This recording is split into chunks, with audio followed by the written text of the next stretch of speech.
Welcome to This Week in the SFL Week 6 edition.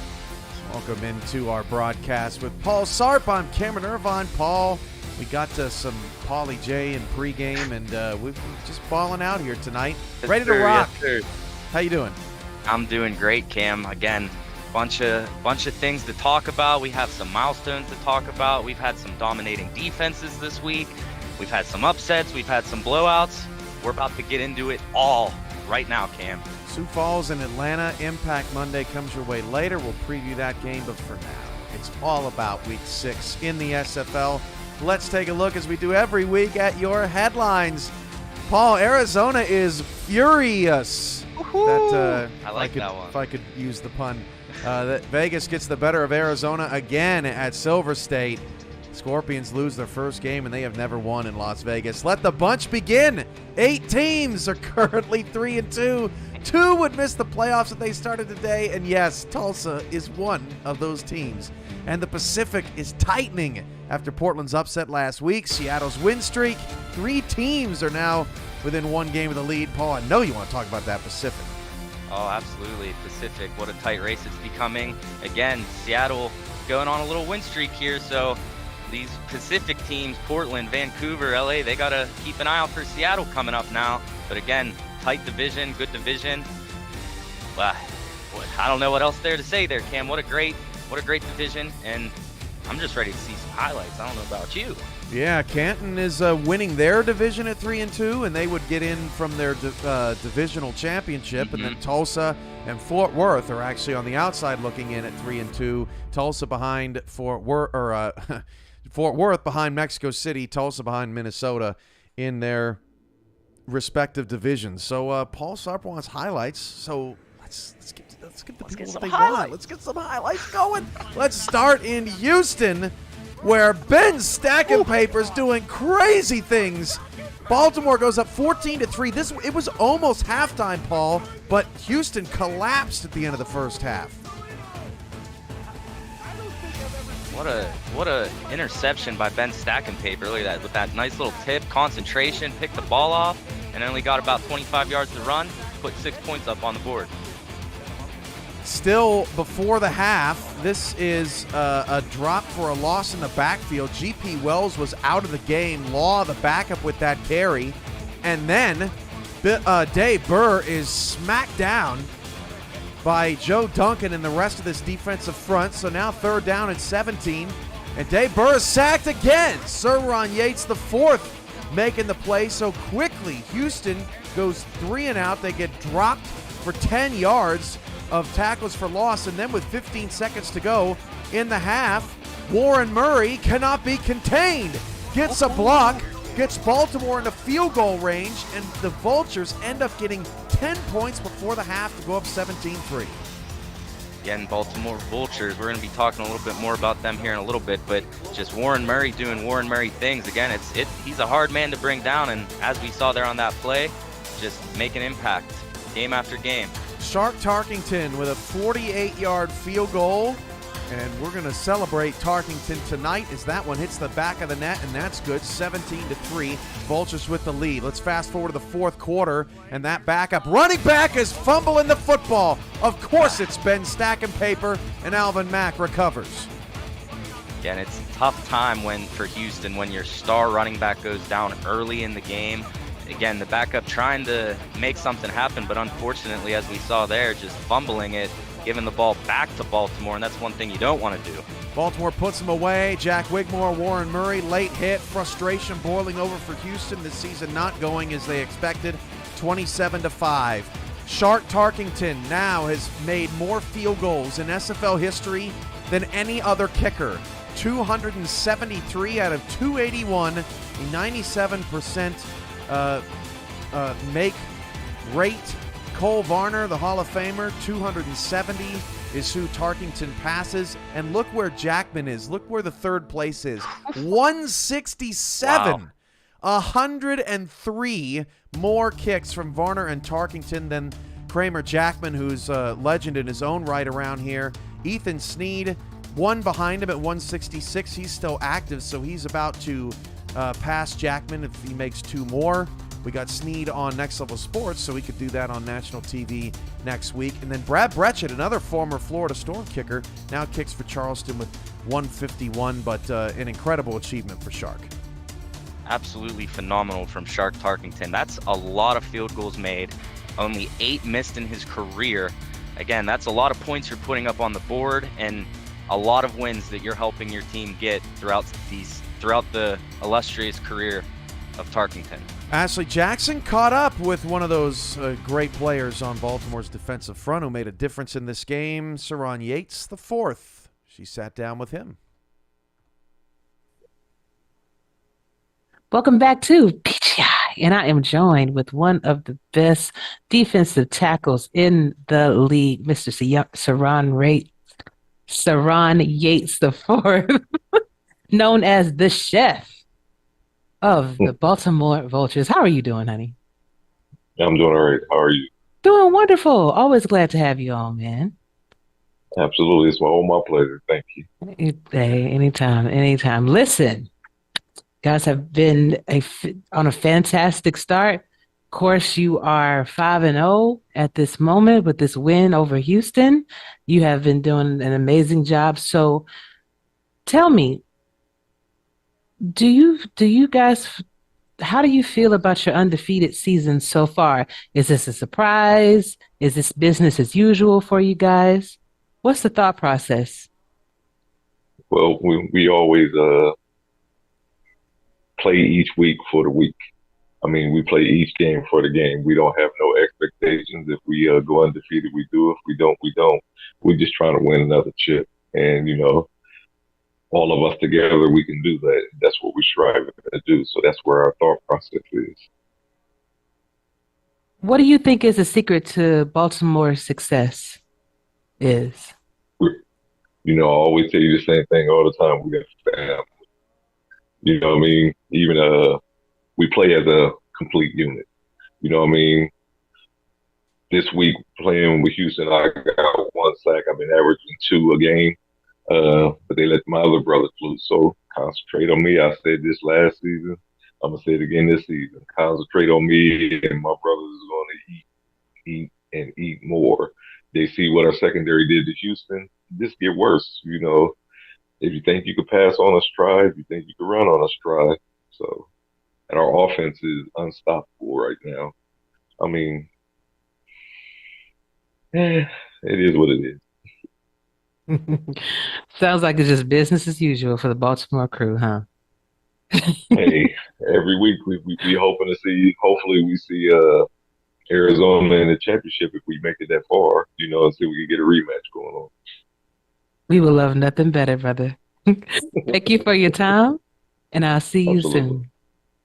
All right, we ball. Paulie, Cam, back to you. Thanks, Ashley, and back to the highlights as DC heads to Mexico City tonight, or last night, and hey, Mike Churchill balling out in this game. Put DC up 14-0, but flash forward to the third quarter, Mexico City started to get it rolling. Ray Bentley with his first of 2 touchdowns on the night makes it 20-13. Then the D-line started eating, Paul. That is synergy going down. Skylar Kingsley with the takedown to force a 4th down. Mexico City on their next possession, 3rd and 7. Jordan Sight, pretty ball to the back corner of the end zone for the tying score. All of a sudden, DC's in trouble. Bartley with the score.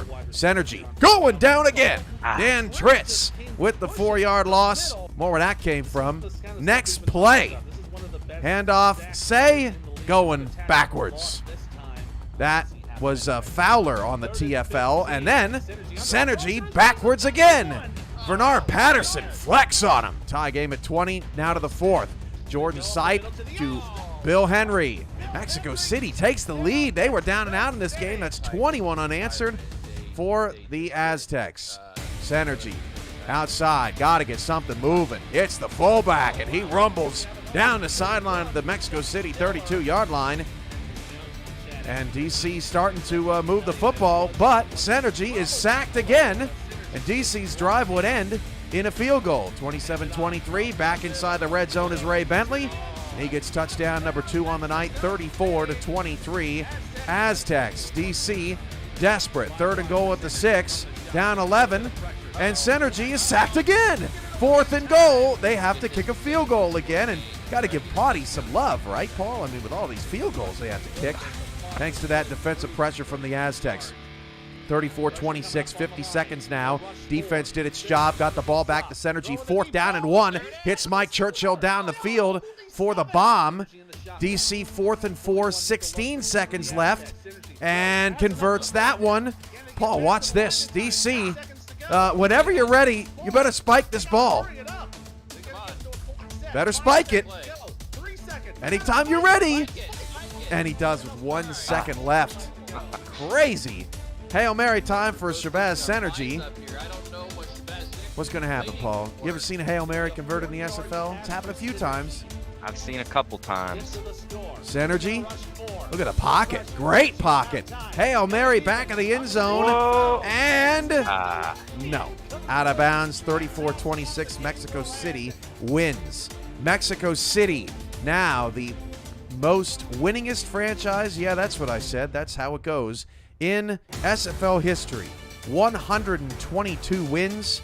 Jacksonville and Queen City with 120 each. Florida 117 and Sioux Falls 107. Skippy with a $4.99 super chat earlier. Demographics really get the juices flowing. Check the box. And this is a doozy here. Mexico City now your number 1 leader. What do you think about this list, Paul? To see these types of teams, the history between all 5 of them, and there's other teams that may soon pass up some of these teams that we're talking about here, Cam.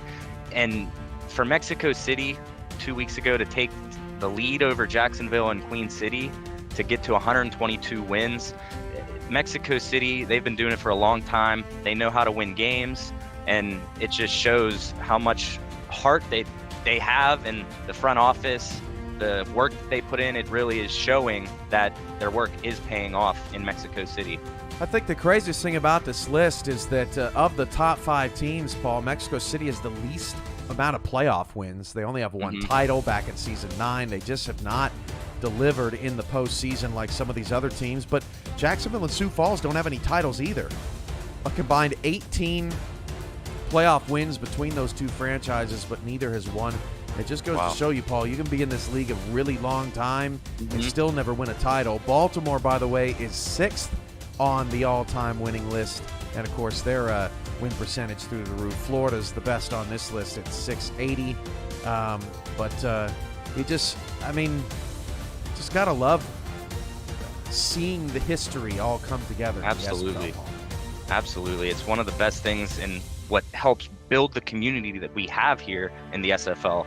Again, you want to go out and win every game. Obviously, you want to have a 100% win percentage, but that's just not how it works here. And for Mexico City to take the lead, it's just a tremendous accolade for the franchise and the team in the city of Mexico City. It's, as far as Baltimore, I'm sure they're going to be on that list extremely soon. Again, Cam, they have a 78% win percentage in their franchise history. And these teams in the SFL, they want their own Baltimore method, but they're just clearly not able to pull off what Baltimore is doing. A career record of 103 wins and 29 losses. That's just unbelievable. They are so tough. And Houston, they had them on the ropes there for a while. Their defense really played well, but you got to beat Baltimore in all 3 phases to beat that team. So they're going to be on this list. They're chasing Sioux Falls, who is very talented in their own right. How about some defenses, Paul? This week was all about defense. Let's go to Detroit, where in the second quarter, GB Wallace steps in front of it. This may set a record. 101 yards officially. The pick 6 in Queen City puts the first touchdown on the board defensively. It's a great call, too.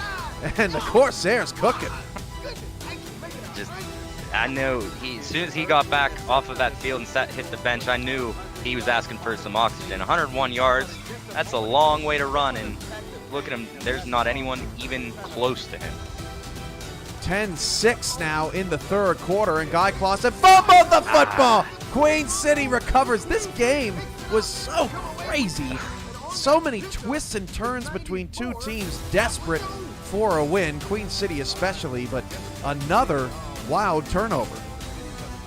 Again, you just gotta, when you get the ball and make a football move, you just have to hold on to the ball. I'm sure Guy Clausen wanted to get that one back, but again, there's still time left in the game, and let's see what Motor City, if they can get this W. Ted Haynes forced the fumble, and then Doug Spelling catches it on the back end, and John Lakeman, the rookie, who's had his ups and downs this season, hits James Matthew Jr., and hey, 17-6. Corsairs up on the road.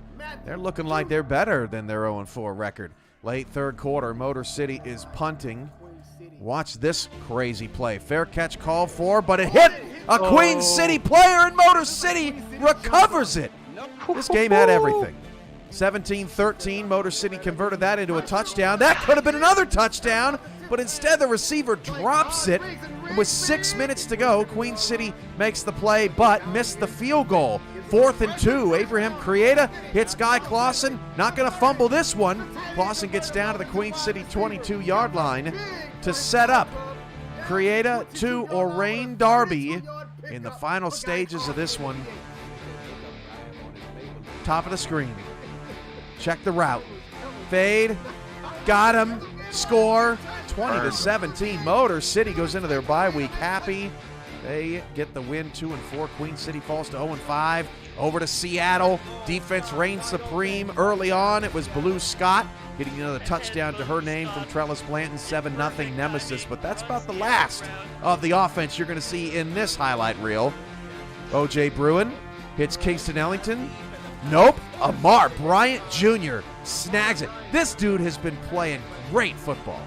Yeah, for the past few weeks, Amar Bryant Jr. is playing on an absolute different level, as we see here, getting both feet down to control possession of the ball, getting the ball back for this Nemesis offense. Blanton's pass in the back of the end zone picked off. That was one of many red zone interceptions in this game, taking points off the board. John Martin with the takeaway. Now O.J. Bruin with 2 minutes to go in the half. Look at Amar Bryant Jr., one of the cleanest picks you'll see all season. He just ran right after that and got it. Read it like an absolute book. He has his eyes on the quarterback, knows the zone he's playing, and just jumps it. Just beautiful interception for the second one for Amar Bryant Jr. O.J. Bruin drops back, and this time Amar Bryant Jr. beaten by Kingston Ellington. Jacksonville would turn that into a field goal, 7-3 in the third. Flash forward to the fourth. Blanton's pass picked off again in the end zone. Jacksonville's defense keeping it alive, but Bruin having some trouble on this night. Oh, man, what a pick from Brady Clark. Seattle doing everything they can. Jacksonville would get a half stop, 10-3, and the Kings would get one more shot at it. But not before another look at this Brady Clark pick. For Brady Clark, just again playing his zone, reading the quarterback, and just jumping the pass, just like Amar Bryant Jr. Again, that's, I believe, that was interception 6, as that one's going to be interception 7 for Seattle Nemesis in this game. Seattle wins 10-3. Ashley Jackson caught up with Doug Day after the game. We are back with my PGI interview featuring Mr. Doug Day, is GM over at Seattle Nemesis, coming fresh off a win against the Jacksonville Kings. Man, that was a fantastic game to watch. I mean, very defensive game. Very defensive. Sides. Yes, yes. So 3-10, you guys did not let them score until like 1 minute left in the third quarter, and that was only a field goal. So what was the keys to your success this game? Well, we had talked about it throughout the week, and we kind of utilized we had the thought process of, you know, we knew they had a rookie running back. We knew they had some DBs that were, you know, on the lower value side. So we figured we would try to expose those weaknesses. But, I mean, as you saw in the game, it's like their defense came to play. You know, everybody's like, oh, it was an exciting game. We were losing our minds because we know how explosive that Jacksonville's offense can be. And we were just like, here it comes. every time OJ Bruin would cock back and throw that ball, we were like, oh crap. Right. And then it started coming back the other way, and it was like, wait, what just happened? And it was definitely a wild game. I mean, for a score to be 10-3, I can't remember. I don't think I've seen one that, we held them to 3 points. I mean, that was big considering we gave up 38 to Indy. Yeah. So, Like night and day. but yeah. But we said it at the beginning of the season. We said it in the off season. We get our people. We start building them up. We start progressing them. Everybody came back. We could just keep doing our thing, and it's going to come. It's going to come. So we're pretty excited to be where we are at this point in the season. Just had our bye week. We took on Jacksonville. We've got the W there. But, the win was great. But as soon as that game ended, we were immediately like, okay, who do we got next? And that's where our focus is right now. And it's going to be we have, I think, Sioux Falls, and then Louisiana, and then Minnesota or something like that. Mhm. Those are 3 teams that you cannot sit back. We score 10 points in any of those games, we're done. Okay. Exactly. Well, you did get those 2 wins that you were looking for at the beginning of the season. You said, hey, that's what I have right there. Right there.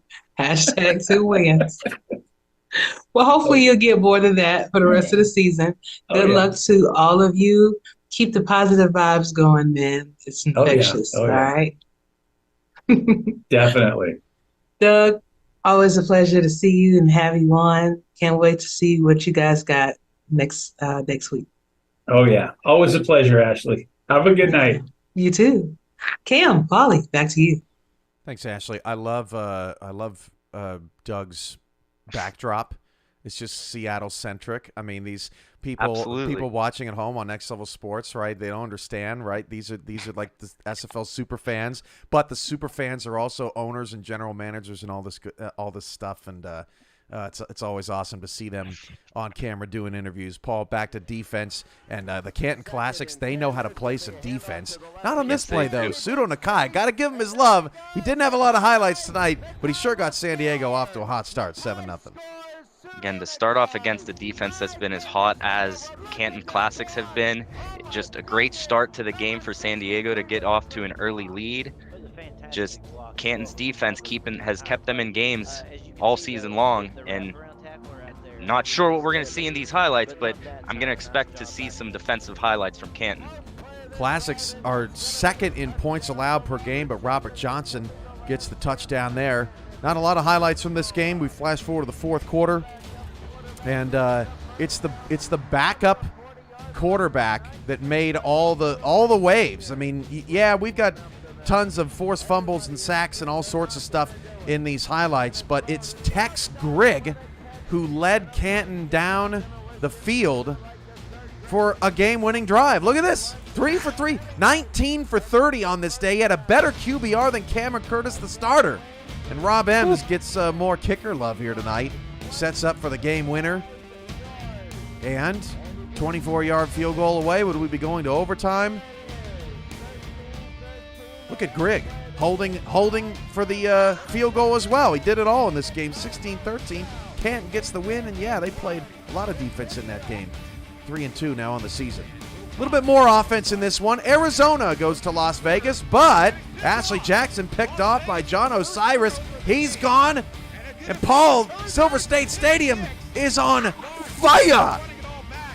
They sure are, Cam. Don't burn yourself. Yeah, don't burn yourself, because this Las Vegas Fury defense is something else, Cam. We've seen week after week this defense is putting points up on the board for Las Vegas. So when your defense is putting points on the board and your offense is putting points up on the board, it's going to be a tough team to beat with that recipe. 10-0 in the first. Ashley Jackson's got to respond. How would she respond? Boom! Just like that. Woo! Connor Weston down the field for the score.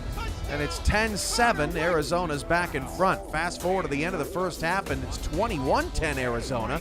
Eric Price, not the prettiest of balls, but it's Doug Britton for a much-needed touchdown to the fourth. 24-20. Sean Allen, former Scorpion, one of his 3 interceptions on the night, puts Vegas back in business. 4th and 7. Eric Price, somebody cover!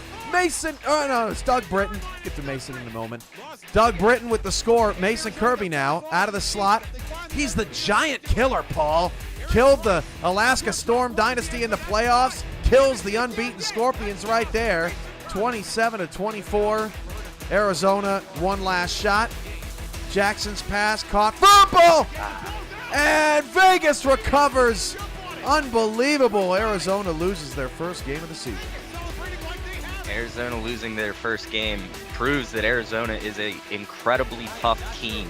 For Las Vegas to come in to host Arizona and just play defense, execute the game plan, and just play football how you know how to play football, just was able to get the job done, and a great showing for the Fury against an incredible Arizona Scorpions team.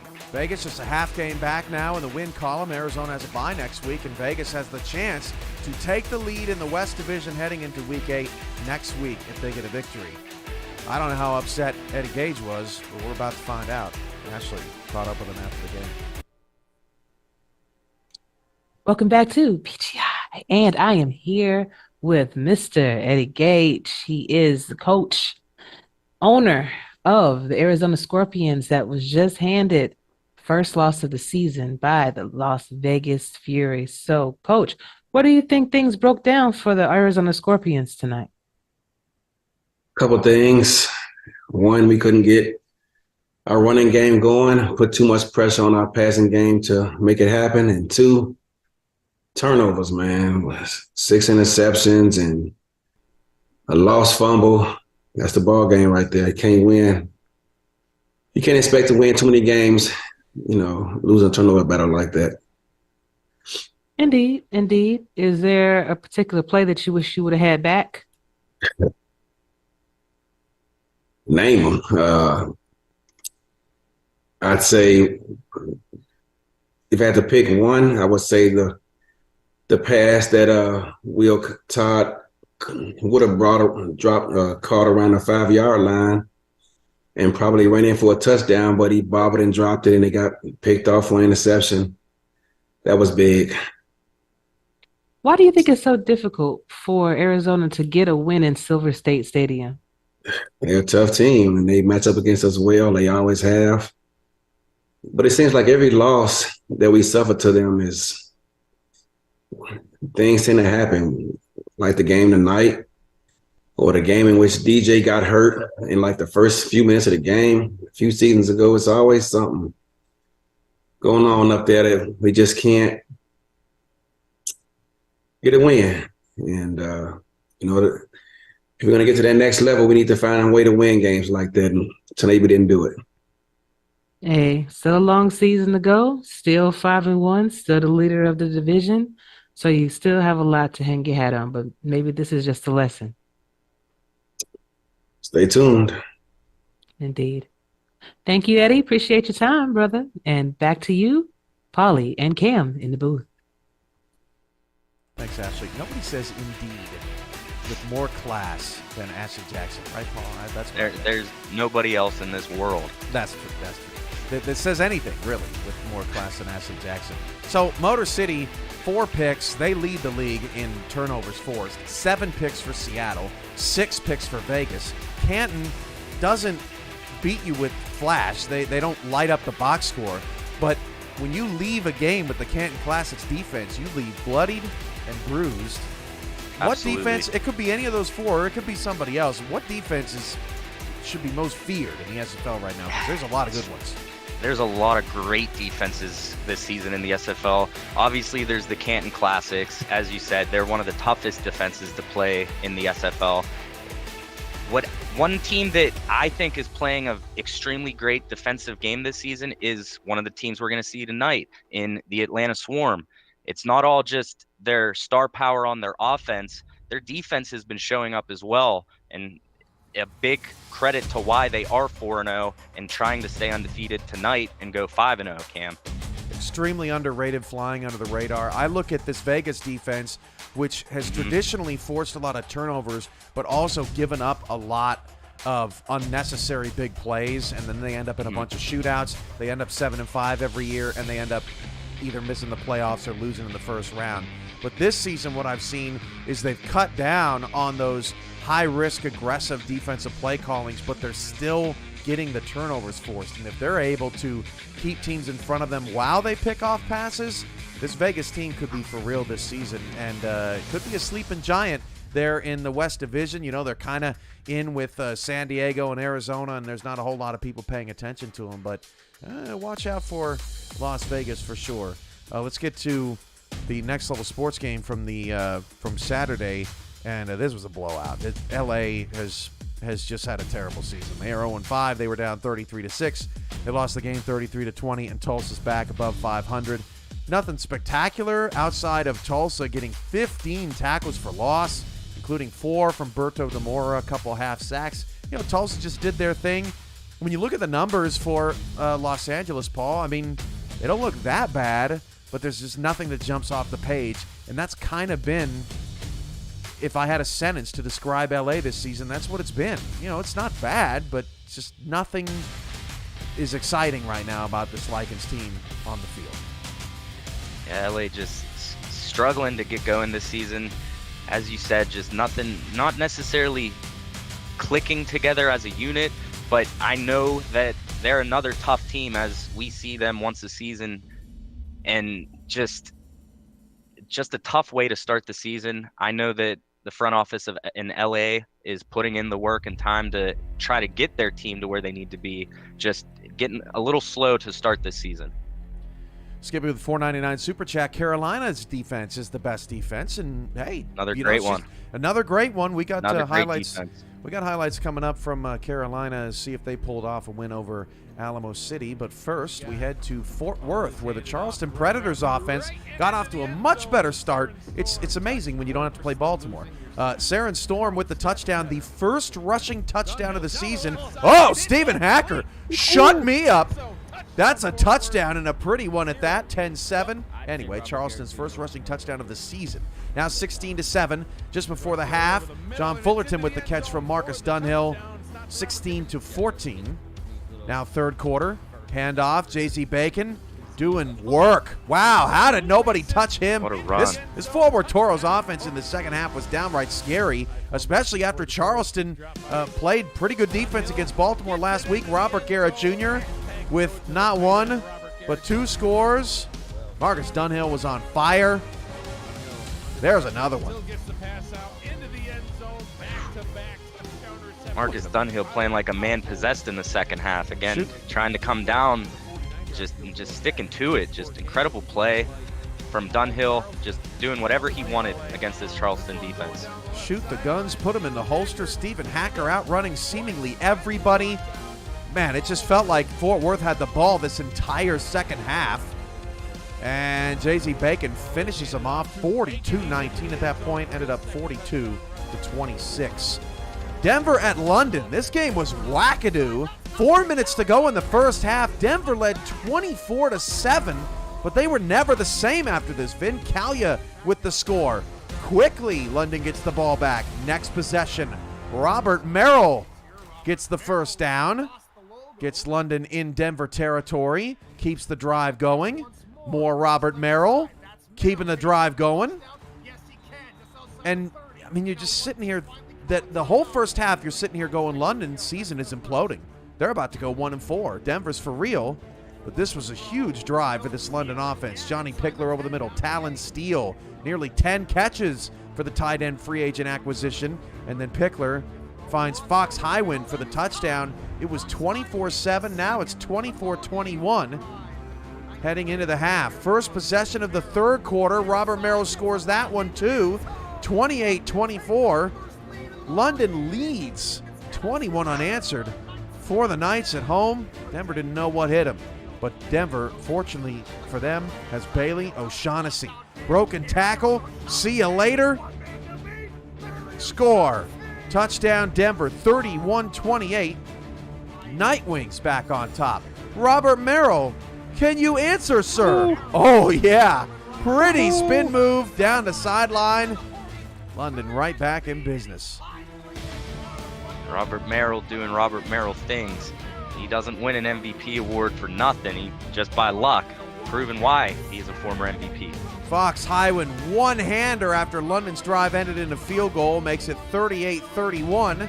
Knights back on top. Denver not going anywhere. 7:25 to go in the fourth quarter. Play fake, Gene Struthers. Down the field, turn on a dime. Beautiful move, Riley Quintero. You make the highlight reel for plays like that. And for plays like this, touchdown. Got him exactly, Paul. Tie game at 38. London would respond just before the 2-minute warning. Pickler out to Merrill. Oh, gosh, you got to be kidding me.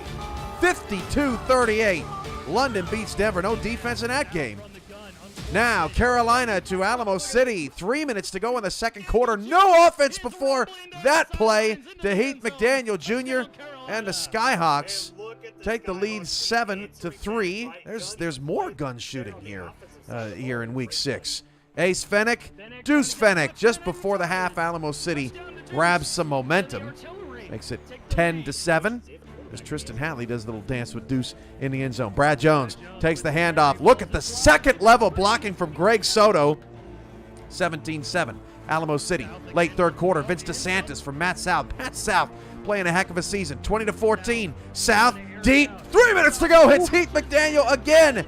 And Carolina's flying high. Ike McBride, touchdown. Another late hit. 21-20. Carolina on top. Ziggy Roenick flips the field for the artillery on this kick return and sets him back up. This game was great. One of the best fourth quarters we've seen all season, Paul. What a kick return to put your shoulder down, throw two defenders off of you, getting the ball on the other side of the field in opposing territory. With under 2 minutes left, just a great kick return. Great job to put Alamo City in a position to try to win this game. Ace Fennick out to Soto. That's a catch for the first down. Now 3rd down and 10. 1:20 to go. Deep drop back. Got to stay in field goal range. We don't need a field goal. We'll get a touchdown. Deuce Fennick with a double move scores and puts Alamo City out in front. 26-21. 2-point conversion time. This one was tight. Watch the line. Brad Jones. Did he get that? I think he did just squeeze it. 28-21. Alamo City in front. Carolina gets one last shot. Matt South with 1:02 to go. Fires down the field. Caught. That's Pete McDaniel Jr. once again. Nearly 200 yards for McDaniel Jr. in this one. 36 seconds to go. South looking around. Diving play.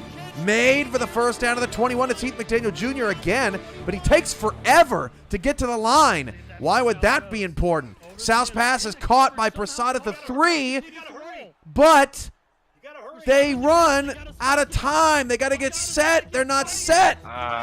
Carolina falls 28-21. Ashley Jackson, what did Bo Martin Jr. have to say after the game? What is up, SFL Nation? And we are back with PGI. And I have another good friend of mine, Mr.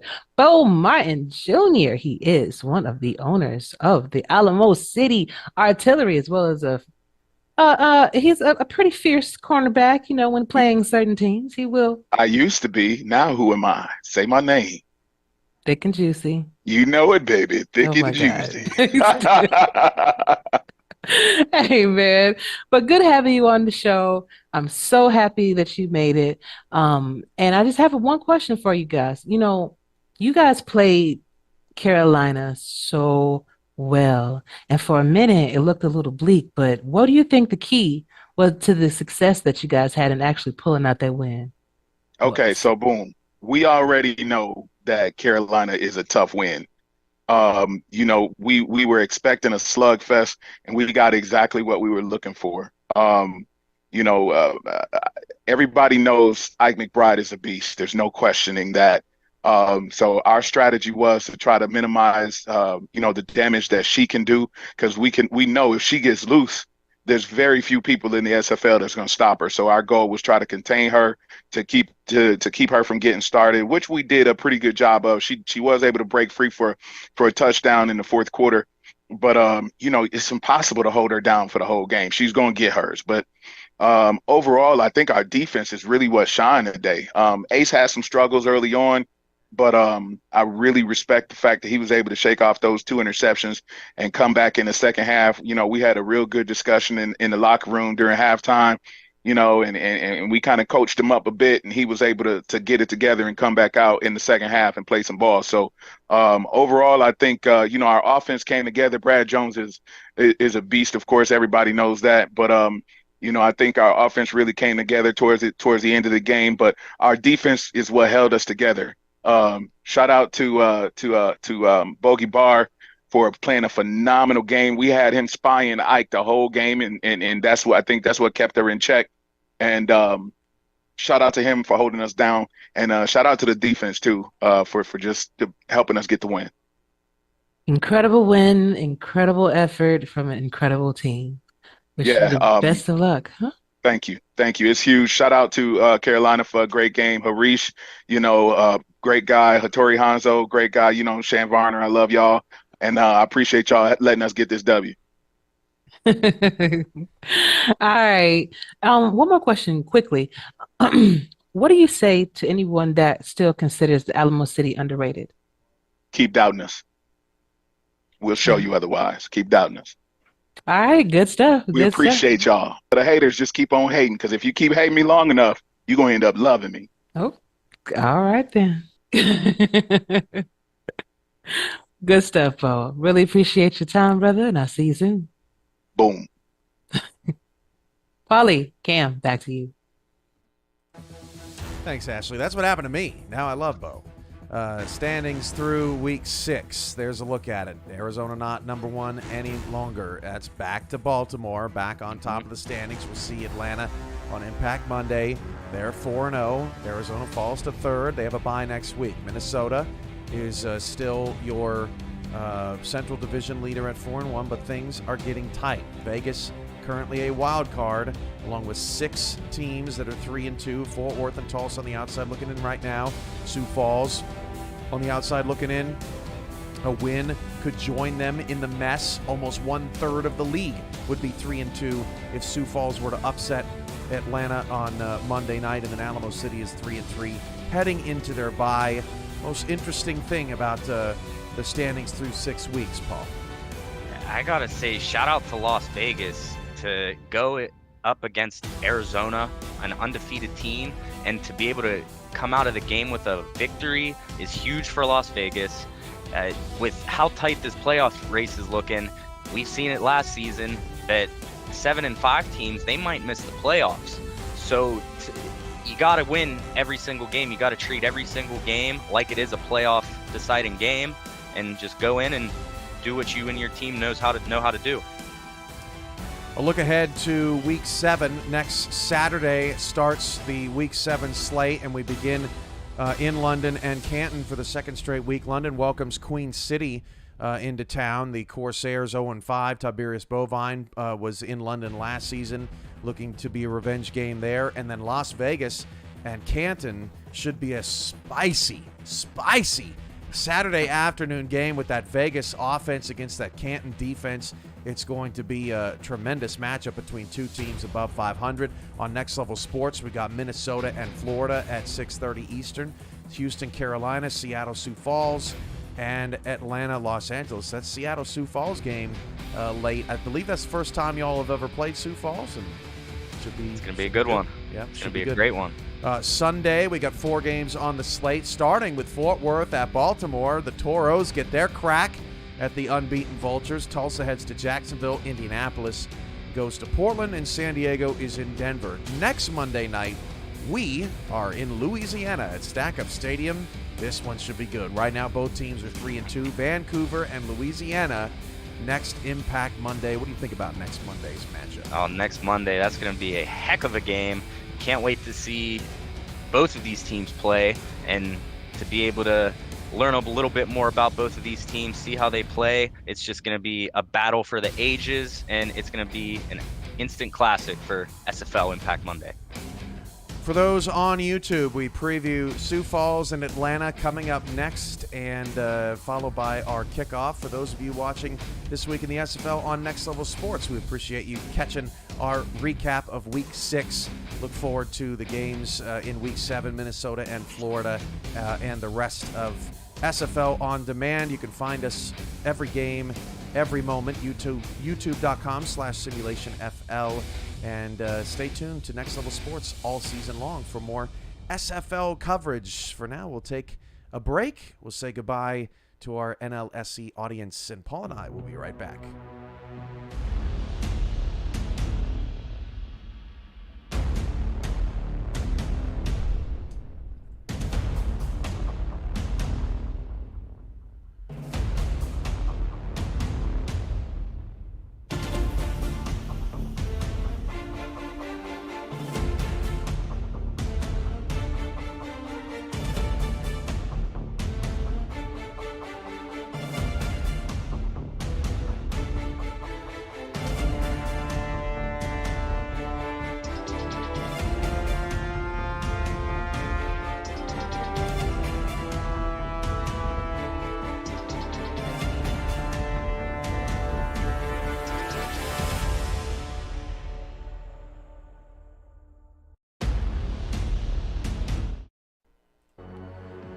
Welcome back to Impact Monday. Sioux Falls and Atlanta is our primetime matchup tonight. Paul, we need some excitement on Monday nights. We've had Indy and Minnesota, not to throw them under the bus, but they disappointed us a little bit last week.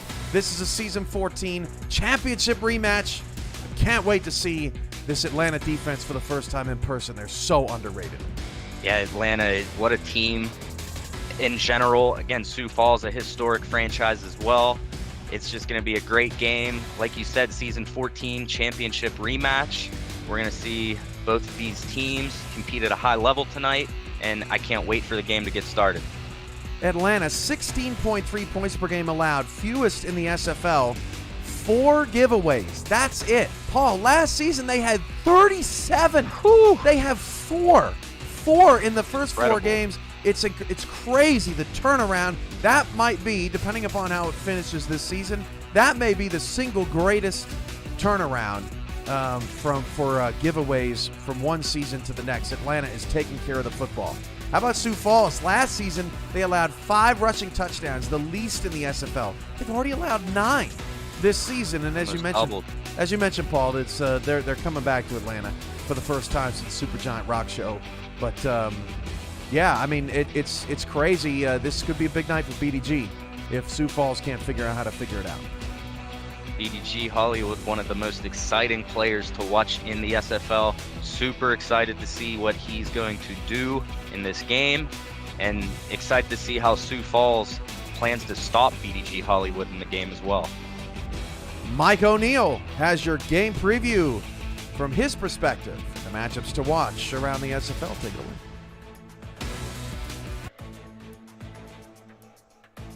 Thank you, gentlemen. Appreciate the work you guys do up there in the booth. Mike O'Neill here. Welcome to Around the SFL matchups to watch. We've got Sioux Falls and Atlanta tonight. Atlanta 4-0, the Goliath, if you will, of this season. They're putting the league on notice right now. 4-0. They're only giving up 16 points per game right now in this season. BDG Hollywood's averaging 29 touches per game, which is unbelievable. They're not getting a crazy amount of production from the pass game, but Bryant Dynasty in the top 5 in both QBR and completion percentage. He's at 79% completion percentage on the season and 101 QBR. So Atlanta's doing a lot of things right. It's easy to say. So if you're Sioux Falls, how are you coming into this game? Well, let's look at the fact that BDG's getting 29 touches per game. Obviously, you've got to cue in on that. If Sioux Falls has one job tonight, it's going to be to stop BDG Hollywood, which opens up some great passing lanes for Atlanta if we're talking about it. Atlanta realistically can come out, and Sioux Falls is expecting them to come out in heavy sets and run the ball a lot because they haven't had a lot of production on the passing side of things. So if Sioux Falls comes out to stop the run and Atlanta passes out of the run sets, well, it sounds like you're going to get some mismatches there. One I want you guys to watch for tonight is tight end Jamal Wooding. He's going to be one to watch. He's my player to watch tonight, my matchup to watch tonight, if you will. Tight end Jamal Wooding against the outside linebackers of Sioux Falls. I'm expecting a big game from the tight end tonight, as Sioux Falls has to come into this game prepared to stop VDG, and I think in the process, Jamal Wooding has a big game. We're going to flip over to the other side. Sioux Falls, top 10 in the league right now in takeaways. They've got 11. They're giving up nearly 120 rushing yards per game on average, so not very well there. All the more reason for them to cue in on VDG tonight. 331 passing yards per game, though, so a little different, as Sioux Falls has had more of their success in the passing territory. So they've been inconsistent in the run. Williams really only has 49 carries on the season, so you can't really expect to come out here and worry too much about Williams, which is why I'm saying that for Sioux Falls, the key matchup to watch for Sioux Falls, the key to victory is going to be halfback Jason Williams tonight. Use the run to set up the pass. Get Williams more than 15 carries tonight in order to open up the playbook entirely. Atlanta's going to come out expecting Sioux Falls to air it out like they've done all season. If they come out and somewhat establish this run, and they get Williams somewhat involved, because right now Williams isn't even on, he's not even on the chalkboard looking at it. So if they come out and they get Williams somewhat involved tonight, then they can open up the playbook and air it out like they're used to, and potentially keep up with the points with Atlanta and make this a shootout. So this is going to be a good one to watch. Again, your keys to victory, or your matchups to watch, are going to be tight end Jamal Wooding against the outside linebackers of Sioux Falls for Atlanta, and for Sioux Falls, halfback Jason Williams against the Atlanta defensive line. Thank you guys so much for watching this. It's been a pleasure. Hope you guys enjoy the game tonight. Good luck to both teams. We're going to send it back to Cam and Paul. Thank you, Mike O'Neill. Paul Sarp, you ready? I'm ready to go, Cam. We're ready here. Kickoff coming up right around the corner on SFL YouTube. Sioux Falls, Atlanta. Let's go.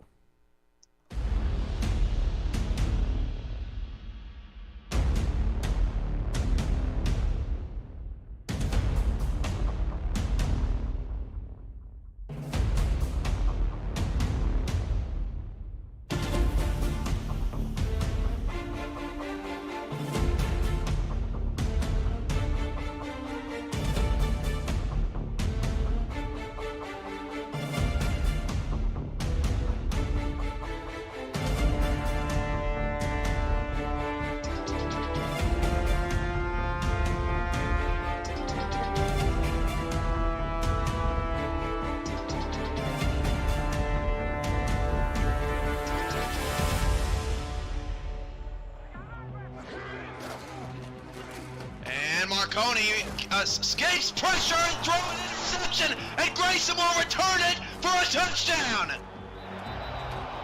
We are tied. Rocco Marconi scrambling away from a defender, and Grayson steps in front of the pass and scores. Third down and 5. 1 minute to go in the quarter. Still no Bulldog, as Bulldog wideout has caught a pass. Hart is out of the shotgun with Baja to his left, and Hart will hand off on a delay. No, he won't. Sacked in the backfield. Joe Dazzo on a blitz, and he's poking fun at Jasper Hart down on the ground. Joe Dazzo, forget about David Baja. He just creams Jasper Hart. It's another fourth down. 2nd and 9 to the 48. Honolulu just one timeout left. They get the ball, leave with about 30 seconds left. Hand off Parker. Parker's got the first down. Parker! Back attack! Tag! Ball to the 6-yard line. Ball game! Between arguably the top two teams in the league coming up in a couple of weeks. 3rd down and 4. Zuli back to pass. Deep shot. To Corky's wide open inside the 15 down to the 11-yard line. Red Feather's going to have Brewski in the backfield, 2 wide receivers, and a tight end. Red Feather pump fakes once, right-hand side. That's going to be picked off! Picked off by O'Neal. Julius O'Neal with his first interception of the day. It's panic time now for the Pride. Christensen throws. That's batted up in the air and intercepted. It's taken away and down the sideline goes number 20. Lucius Sanders put it on the board. Touchdown, Cleveland. Oh my goodness. And here's the counter play to Zulu, and Ogun will go.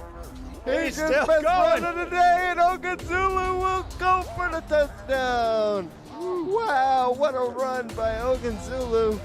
Unbelievable. And they're being very precise, like exactly what you wanted them coming out of the half. And Pickler dropping back. He's going to fire deep, and it's going to be caught. And he's at the 30 to the 20 to the 10 and taking it into the end zone. Nick Finch with a huge touchdown, and just, wow, what a play from the Gladiators, and the coverage there from the Tyrants. The DB went for the interception, and he came up with error. 1st and 10 from the 21 here. Just over 6 minutes to go in the third. Chicago trying to uppercut this St. Louis Gladiators team and put them on the ropes. King, shotgun snap, moves in the pocket, fires deep down the field, caught at the back line! What a grab, and the first touchdown of Greg Soto's career is a spectacular one. Greg Soto coming in, replacing the retired J.C. Torres. Said, don't worry, Shane. I know you lost a great one. This will be just under 32 yards for Otis Boudreaux. On his left hash, the right footer stands ready. Spot is down. Kick is up. It is good. Otis Boudreaux does it again in walk-off fashion. Louisiana taking down Florida 20-19. They go 4 wide with the tight end split out. Stopped over the middle, throws another interception, and this time it's Jack Brown. That one's going in the house. Scores touchdown at the 36. They call this, Colin, the law of averages. You know, whenever there's this many interceptions going on in a game, one of them's bound to go back to the house and get some points, right? Oh my goodness. Now both the linebackers have an interception, but this time Jack Brown turns around and runs it into the end zone. And I'll tell you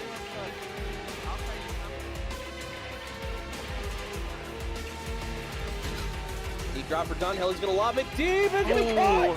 No one around him. He's going to be in. Touchdown. Forward Toros. Stephen Hacker does the robot and gets us off flying. Welcome to downtown Atlanta for tonight's Impact Monday Spectacular. Maybe it's a hybrid situation between Sioux Falls and Atlanta, a rematch of the Season 14 SFL Championship game. And we always love championship rematches. Hello, good evening, everyone. Alongside Paul Sarp, Rochelle Colston, Mark Chisholm on stats tonight. I'm Cameron Irvine, pumped to be here to cap off what has been an exciting, excellent Week 6. Heck of a Week 6, Cam, and we got an absolute incredible game we're about to see here tonight, and I'm just super excited to see both of these teams take the field, kick off, get this SFL action started on Impact Monday. There's your lineups. Atlanta's defense playing darn good. Their offense maybe playing even better, just 4 turnovers. They've kept it down. Sioux Falls in their yellow unis tonight on the road. Anytime these two teams get together, it's always a bright night in the house. Sioux Falls 2-2, a bit of a mixed bag this season, but they did pull out a nice win over Tulsa, 31-20 in their last game. Atlanta wins the toss. They'll defer to the second half. No wind here at the beautiful Hive. Perfect conditions, a perfect night for football. And we're ready to go.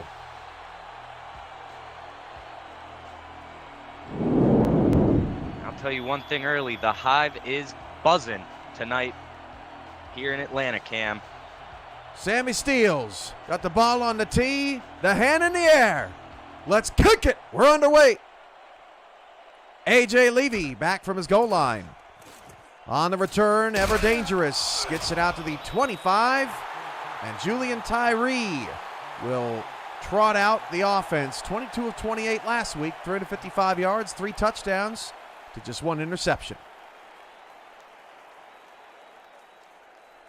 In this game, Cam, we talked about it early on the pregame show, a rematch of the Season 4 championship game where Atlanta beat Sioux Falls. So Sioux Falls looking to get their revenge tonight against Atlanta.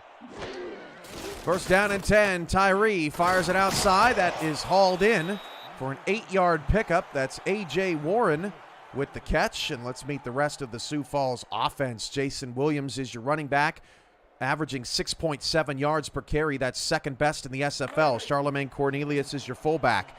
Wide receivers, Michael Knight, A.J. Warren, Noe Terrasas, and Kay Marion. Terrasas with 4 touchdowns leads the team. Second down and 2 at the 33-yard line. Handoff to Jason Williams, gets a first down. That was one of Mike O'Neill's keys to the game there in pregame, and Sioux Falls has the first move of the chains of the evening. A nice strong run by Jason Williams, just running through the middle, putting his shoulder down to get the first down. And keep an eye out, just like Mike O'Neill mentioned, for Jason Williams. Only needs 1 reception tonight to tie James Hands for 36th all-time in SFL history. On the line, tight end Ben Harrison and left tackle Hadrian Marlowe is also some to watch up front as Noe Terrasas picks up a first down at the 41-yard line. And Sioux Falls starting off this game with an impressive drive.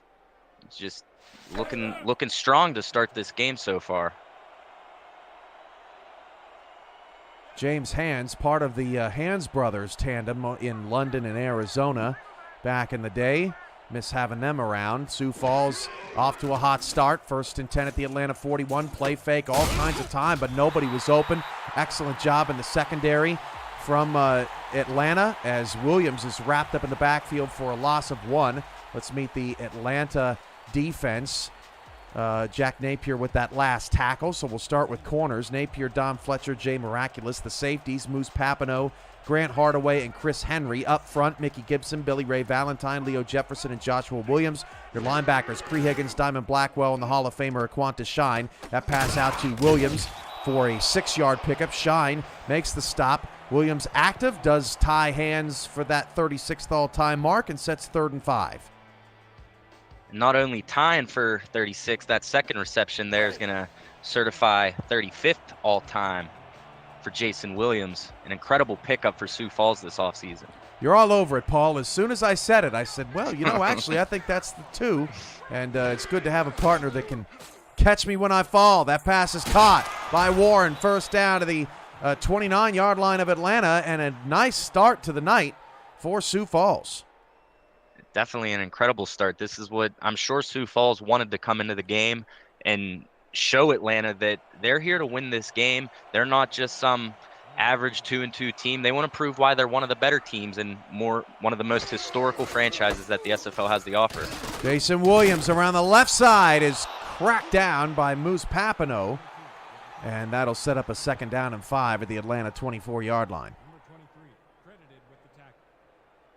It's not only Jason Williams looking to hit some milestones, couple players on Atlanta as well, but as far as Sioux Falls, a couple field goals from Zashtel Black to pass Maxwell Falk for 22nd all-time in field goals made. Only needs 3 attempts to tie Taco Sicario for 20th all-time.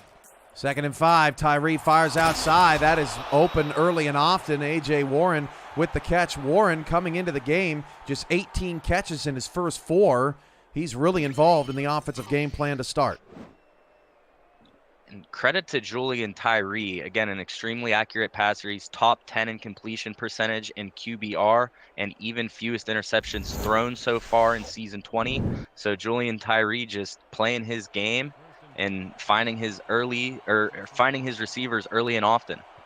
There was a look at Kay Marion. Marion, the leading target getter on this squad with 39. Not a target here so far tonight. Tyree will dump it off. That pass is incomplete. Looking over the middle of the field unsuccessfully. That'll bring up 2nd down and 10 to Rain James, SFL non-contract veteran, with the incomplete pass. Again, Julian Tyree just with his first incompletion on the game late into this drive, which should have been his 7th completed pass in a row, just unfortunately was dropped. 2nd and 10 at the 17, 4 minutes into the opening quarter, and Tyree finds a connection in the end zone. That is A.J. Warren. Sioux Falls comes out swinging in this championship rematch. They don't want to go home empty-handed here tonight. What a great drive from A.J. Warren. 4 receptions on the opening drive, putting 6 points on the board for your team. What a great way to start this game for the Sparrows. Sioux Falls against a defense that only allows 16 points a game, goes 10 plays, 78 yards.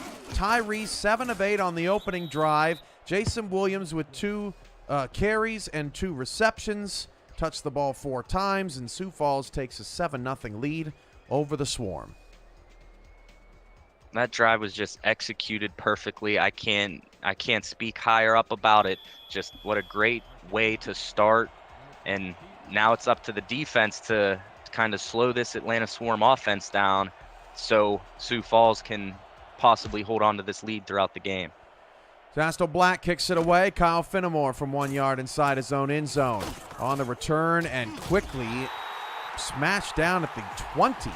Not the best field position for Atlanta, who's in their gray helmets, black jerseys, and gray pants tonight with the white numbers and blue trim. For Sioux Falls, they're in their all yellows with the black numbers, white trim. Bryant Dynasty is your quarterback. 2-time All-Star, 6th season all with Atlanta, 6'4", 225. Starts out of the shotgun with split backs, 3 receivers, 2 off the left side. Dynasty drops to throw, fires down the field. The pass is caught by Boo Chisholm. Pickup of 28 yards for Chizzy as Jay Ringgold and John Barnhart combine for the stop. We're going to see Bryant Dynasty, one of the more I'm not sure the word I'm looking for, one of the better quarterbacks in the league. Again, this game, he only needs 169 yards to reach 19,000 career passing yards. And based on how he's been playing this season, I think that's something we might see tonight. And only needs getting 19,000 yards is going to tie him with Xander Gould for 23rd all time. 1st and 10 at the 48-yard line. Dynasty drops to pass, fires, caught by Wooding. Pickup of 6 to the Sparrow 46-yard line. If these first 2 drives are any indication, Paul, we're going to have a good ball game tonight. It's what we love to see, Cam. It's what we love to see. Big hits, points on the board, Impact Monday. Atlanta, 2nd and 4 at the Sparrow 46-yard line. 7 in the box for Sioux Falls. Safety's just 10 yards back. Handoff BDG, and Hollywood's got a first down to the 41. Let's meet the rest of the Atlanta Swarm offense, led by the Hall of Famers, BDG Hollywood and Boo Chisholm at running back and receiver respectively. Out wide with Chisholm is Kyle Finnemore and Siege Falco.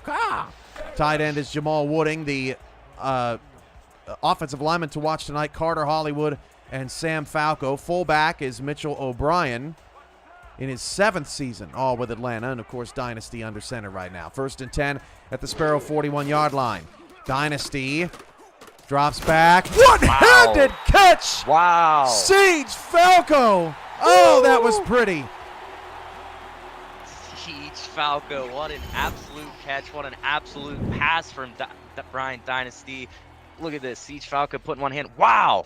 What a catch, taking the hit, holding on to the ball. That's just an incredible play. Hit by Derek Williams, who's one of the more versatile linebackers in the SFL. I feel like he can do it all, but did not dislodge the football from Siege Falco here to start the night. 1st and 10 at the Sparrow 18-yard line. BDG Hollywood gets some good block. Fumble the ball! Boot Chisholm dived after it. It's still loose, and Sioux Falls recovers. And there's the Swiss Army knife. Derek Williams recovering the fumble. Sioux Falls forces just the 5th turnover for Atlanta in as many games. The Hall of Famer wishing he could get that one back, just couldn't hold on to the ball. It was a nice job of the defender getting his arm in there to loose the ball up and allow his team to recover the ball. Fumble forced by another Hall of Famer, A.J. Levy. 4 of them playing in this game tonight. And now it sets up 1st down and 10 at the Sparrow 11-yard line. The lanky K. Marion at the bottom of the screen, defended by Jay Miraculous, one-on-one coverage. Tyree, play action, looks K's way, pass caught, 9 yards. Again, looking to take the success from the first drive and transition here into the first quarter and throughout the game, just doing whatever they need to do to keep moving the chains and put more points up on the board. This Atlanta Swarm defense is one of the better defenses this season. That Sioux Falls early touchdown was only Atlanta's 6th touchdown allowed on the season so far. 2nd and 1, quarterback sneak, and Tyree picks up the 1st down to the 22-yard line. Sioux Falls pulling out all the stops tonight to try and become the 2nd team this week to knock off an unbeaten. Atlanta just trying to hold on to be the 2nd unbeaten team in the league. And the way that they've started here tonight, they're going to have to pick it up if they want to hold that unbeaten title. Tyree flips it to Marion, and really tight coverage there from Jay Miraculous. Jefferson applied some pressure, and that'll bring up 2nd and 10. This secondary for Atlanta so far in season 20 has just been superb. One of the better pass defenses in the league. When you have someone like Moose Papanow in your secondary, 3rd in pass deflections on the season, keep an eye out for Moose later on. Tyree fires it outside. That's Warren again, and it looks like Atlanta's going to give A.J. Warren that out route. He is dicing him up here in the early going, gets another 1st down to the 33. And what a great move after the catch from A.J. Warren to secure the 1st down. When I was watching that, it looked like he was going to be short 4 or 5 yards of the 1st down, but to throw the defender off of him, move the chains, just a great play. 3:42 to go in the first. 1st and 10 at the 33-yard line.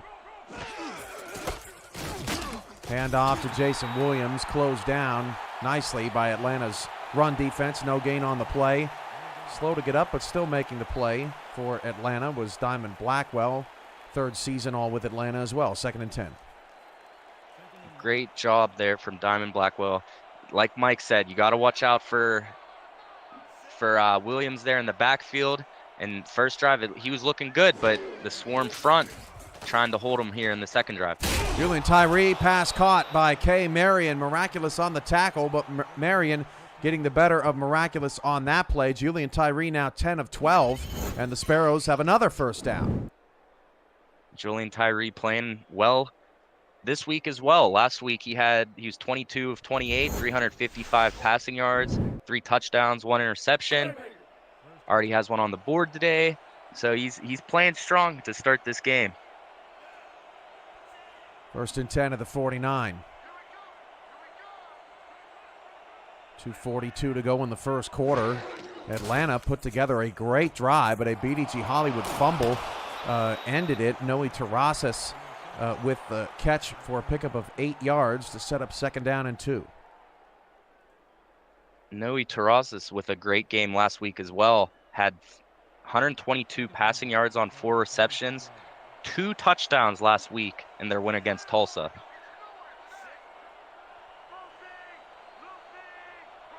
Second and 2, hand off to Williams, and Jason Williams has a 1st down, hit by Shine and Chris Henry, the king. But, man, Sioux Falls, they're going to have 30 1st downs by the end of the night. They are just taking what Atlanta's giving them. Not what we've been used to seeing this season so far from Atlanta. Again, early still here in the first quarter. A lot of time left in the game. 7 first downs for Sioux Falls in this first quarter of play. Tyree play fake, fires outside to Marion. That pass is caught just shy of the sticks. But Sioux Falls is putting themselves in these 2nd and 1, 2nd and 2, 2nd and 3 situations, and it's helping their offense. Yeah, when you can go out there on first down and pick up 7 to 9 yards to put your team in a position to only get 1 or 2 more yards for the first down, they've shown so far tonight that they're making it look really easy by doing that. So their success on first down has been big for them. 2nd and 1 at the Atlanta 29-yard line. 90 seconds to go in the first. Tyree, another play fake. They have not been able to get any kind of pressure on Tyree at all, despite the play action. Marion's 4th catch of the quarter. 1st and 10 again at the Atlanta 21. It's going to be 2 receivers already early in the first quarter with 4 receptions for Sioux Falls. Julian Tyree just doing absolutely whatever he wants with this swarm defense. Julian Tyree, 22 completions last week, 12 in the first quarter. 1st and 10 at the Swarm 21-yard line. Again, they go play fake, and again, it's an out route to the bottom of the screen for Marion, an 8-yard gain. Wow. It's going to be really interesting to see how Atlanta adjusts to what Sioux Falls is showing them in the second half, because Sparrow's just doing whatever they want. It just looks way too easy for Sioux Falls right now. Like you said, Atlanta's going to have to adjust a little bit as the game moves on and try to find that right zone and find the level to stop Sioux Falls. Williams up the middle, and he's down at the goal line. Jason Williams with an explosive burst. That's the 21st offensive play for Sioux Falls in the quarter. They're down to the goal line. Williams with another tough run up the middle. He's not afraid with these linebackers of the Swarm, not afraid to take a hit, running right down the middle, down this defense throat, and helping Sioux Falls get a lot of yards, and only a couple more inches to go until get some more points on the board. 21-4 in first quarter plays. 1st and goal at the goal line. Tyree hands it off to Charlemagne Cornelius. Touchdown, Sioux Falls. A stunner here at the Hive in the first quarter. Charlemagne Cornelius only had 2 rushes last week, but finding the end zone and helping the Sioux Falls Sparrows take a 13-0 lead over Atlanta. Zasto Black on for the extra point. And you go back to that A.J. Levy forced fumble. I mean, we could easily be looking at a 14-7 ball game right now. But the Levy forced fumble on BDG Hollywood, Hollywood's first fumble of the season, leads Sioux Falls back down the field for yet another scoring drive, a 13-play, 86-yard scoring drive. Tyree is 14 of 16 for 134 yards and a touchdown in this first half, and it's 14-0. Sparrows out early. Yeah, Atlanta's just one fumble away from either being tied with Sioux Falls right now, or possibly, if they were able to get a stop, to be driving to take the lead. But I'm sure moving forward, BDG Hollywood's going to be a little more careful with the ball, and I'm sure he's going to try to stay a little more disciplined as this game moves on. 1st and 10 at the 23-yard line. Bryant Dynasty has to feel pretty good about that opening drive. 3 for 3 for 57 yards. Hit 3 different receivers, Falco, Chisholm, Wooding, and Hollywood was getting some good yardage as well. Atlanta's just got to settle into this football game because they have moved the ball when they've had it. Dynasty fires it outside of Boo Chisholm. That pass is hauled in. Will temporarily stop the clock at his 2nd and 1. And if I'm Atlanta, you just kind of have to slow down. You don't necessarily have to take the deep shots, but from what we've seen so far this season, them coming out tonight and actually taking the deep shots has surprised me. Because why, Paul? Because they're just playing somewhat of a passive offense and kind of letting BDG Hollywood just dominate games. So to come out on their first drive and take those shots, I'm really impressed with what they decided to go with tonight. I love the respect for APM. Didn't mean to cut you off. End of the first quarter. 2nd and 1, 14-0. Sioux Falls on top of Atlanta. Paul Sark, Cameron Irvine, Mark Chisholm, Rochelle Colston here with you. BDG Hollywood is trying to outrun Mike Wagoner, who got on his wagon and told the horses to get moving. We got to get this guy. First down. This is just a Hall of Fame run here. Again, breaking it out to the outside, hitting the spin cycle on him, and defensive lineman, great job running the running back down to, unfortunately, to give Atlanta the first down, but positively for Atlanta to move the chains and try to get some points on the board. A hustle from Wagner, crazy good. Dynasty's pass is caught by Boo Chisholm, rising up the ladder. First down. Got it. 5 for 5, Bryant Dynasty. These swarm receivers are just prime-time players, as we see from Boo Chisholm there. Went up and grabbed that from the defender.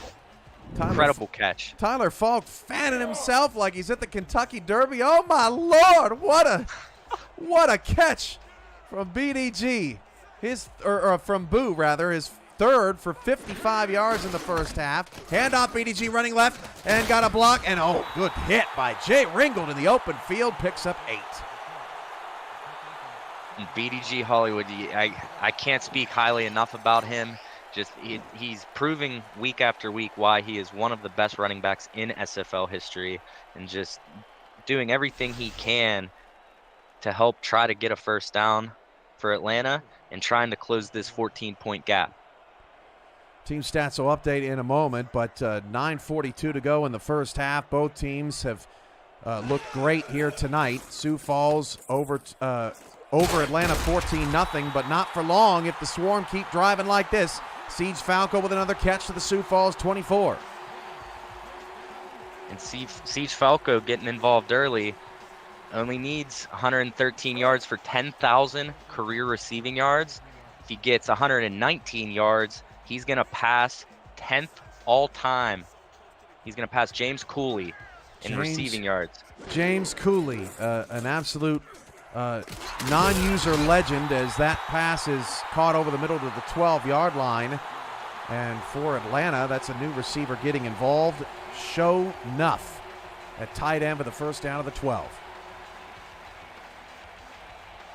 Bryant Dynasty looking to help get their team into the end zone to hit possibly maybe the first hair flip of the night. Always excited to see Bryant Dynasty hit a hair flip. Dynasty is 7 for 7. Pass outside to Boo. Flip that hair. Touchdown, Atlanta. The hair is flowing. As soon as he gets to that sideline, take the helmet off, let it flow, Bryant Dynasty. What a throw. What a catch by Boo Chisholm. And what a drive from this Atlanta Swarm offense. Flip it for Boo, too, because we know he ain't got nothing up there. As that will bring on Sammy Steele. I mean, hair, not like brains or anything. Boo's smarter than me. We all know that. Did you get the chance to talk with Boo Chisholm at the last convention? I did not, unfortunately. Oh, man, one of my favorite SFL people. And the boos in the chat are rolling. And I'll tell you what, those are some good boos. We've heard the boo chants from Boo Chisholm for a long time here in the SFL, and the chat is letting them fly tonight. So we've had 4 drives in this game, and 3 of them have been for touchdowns. Atlanta was in the red zone when BDG fumbled. Essentially, that's the only time a defense has been able to do anything, a defensive player, rather, has been able to do much of anything tonight. 7 plays, 73-yard drive. Dynasty is still perfect tonight, 8 for 8. As A.J. Levy will get the Sparrows offense started at the 26-yard line. If you're new to the SFL, the Simulation Football League combines traditional sports, esports, and a role-playing game into one. Team strategies are being executed in real time by our simulations as real-life players compete on the virtual gridiron. For more information about the SFL, visit our website at simulationfl.net. The SFL, we put the fan in fantasy.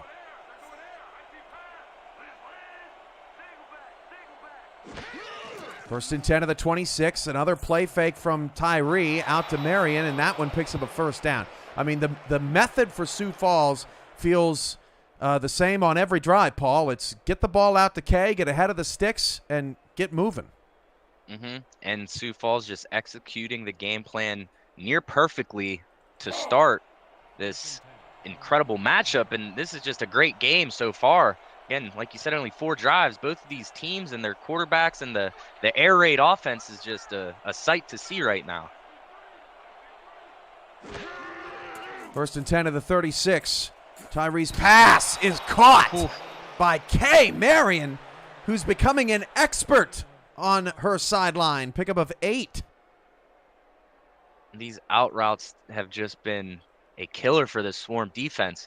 But like you mentioned earlier, Cam, all it takes is a little adjustment, and one play can change the tides of this game. Marion, 67 yards on 7 catches so far tonight. Handoff to Jason Williams, and Williams has a first down. The Atlanta 46-yard line. Williams is up now over 40 yards rushing, and the offensive brilliance continues from both squads. Jason Williams, we haven't seen as much of him in this season as some may like to see. Again, only 49 carries this season before this game, which is 26th in the league, but he's supporting a 6.7 yards per carry average, which is 2nd in the league.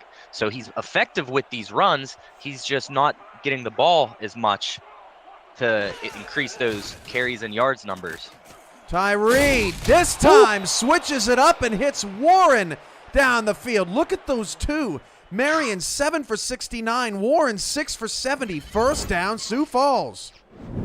And we're only still here in the second quarter. To see those numbers and this early of the game, it's just showing that Sioux Falls just is imposing their will against this Swarm defense, and the secondary for the Swarm just a little slow to start. So I expect the Swarm defense to kind of tighten up a little bit as the game moves on, but Sioux Falls is just doing an incredible job.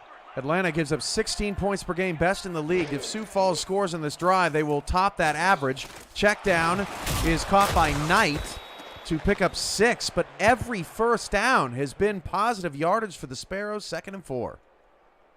I'm not sure if Sioux Falls have they missed, or have they had an incomplete pass or a rush for less than 6 yards on first down so far. Just they're just dominating here on first down.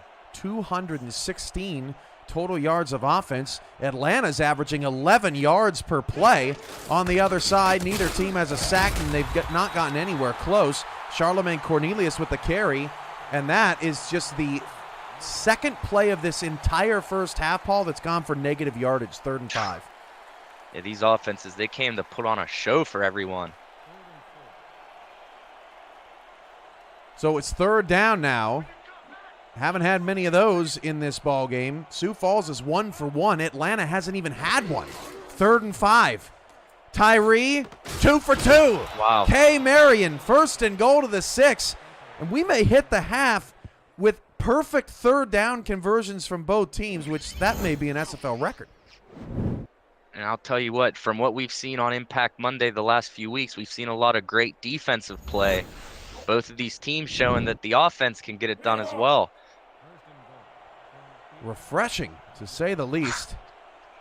Sioux Falls, 13 first downs in the first half of play. 1st and goal at the 6. Halfway through the second quarter, and put down right at the line of scrimmage there, Blackwell. And one other on the stop. That was Mickey Gibson with his first assisted tackle of the night. Diamond Blackwell making an impact early. We've heard their name called twice now, trying to stay strong for this Swarm defense in the red zone. Jason Williams takes the handoff, again gets nothing, so now it's going to be 3rd and goal. This would be the 3rd consecutive drive of the first half for Sioux Falls that has gone over 10 plays. I'm sure going into this game that the front office of Sioux Falls, they wanted to come into this game and control the clock and make Atlanta have to be the ones to be a little bit more aggressive as the game moves forward. 2 for 2 on 3rd down. Tyree out to Williams, runs out of space, and Atlanta desperately gleeful to get the stop. Zastel Black will kick the field goal.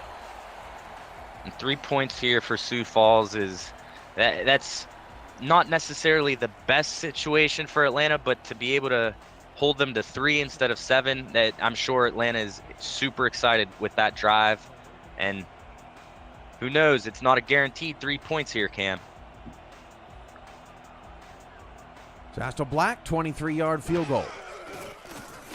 Everything good with that. Atlanta got some pressure, but the kick is perfect and true. 17-7. Sioux Falls back up by 10.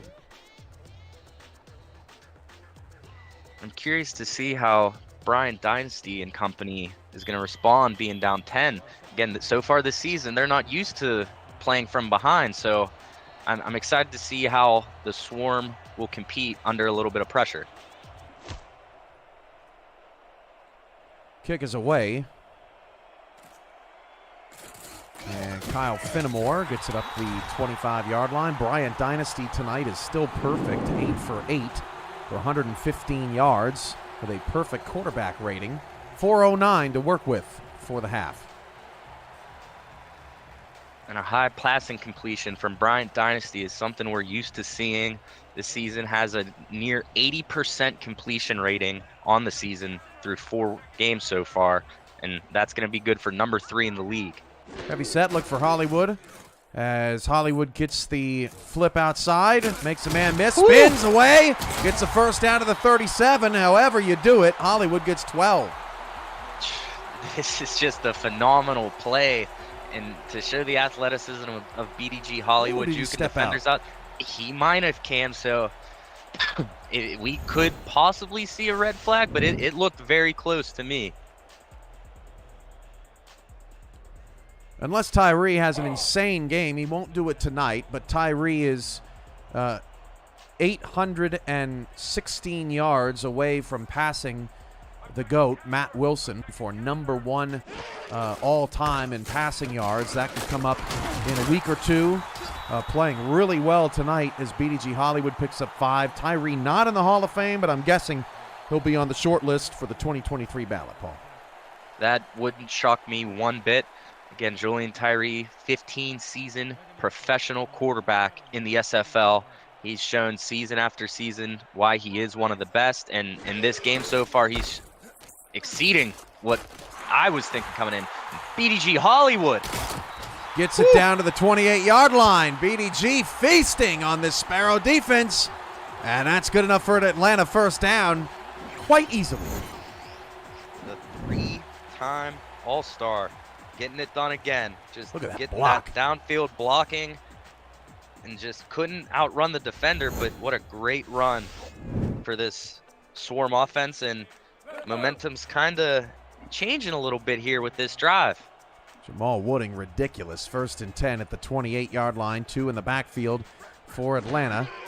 Dynasty will drop the throw as a wide open tight end. That's enough. Picks up near a first down. The SFL would like to recognize some staff who operate mostly behind the scenes to keep the league operational. Mike Daggs directs the broadcast team, compiling research data, collecting availability, and scheduling crews. Chris Curtis provides assistance and technical support, vets new broadcasters. Stephen Hacker directs game day operations to ensure broadcast and stat teams are functioning all weekend long. Check back in future weeks to hear more about how the SFL is the most well-run simulation operation. BDG one-on-one is knocked down by Nick Fargo, who doesn't go a day without lifting weights. He says, check the board. 3rd and 4 coming up.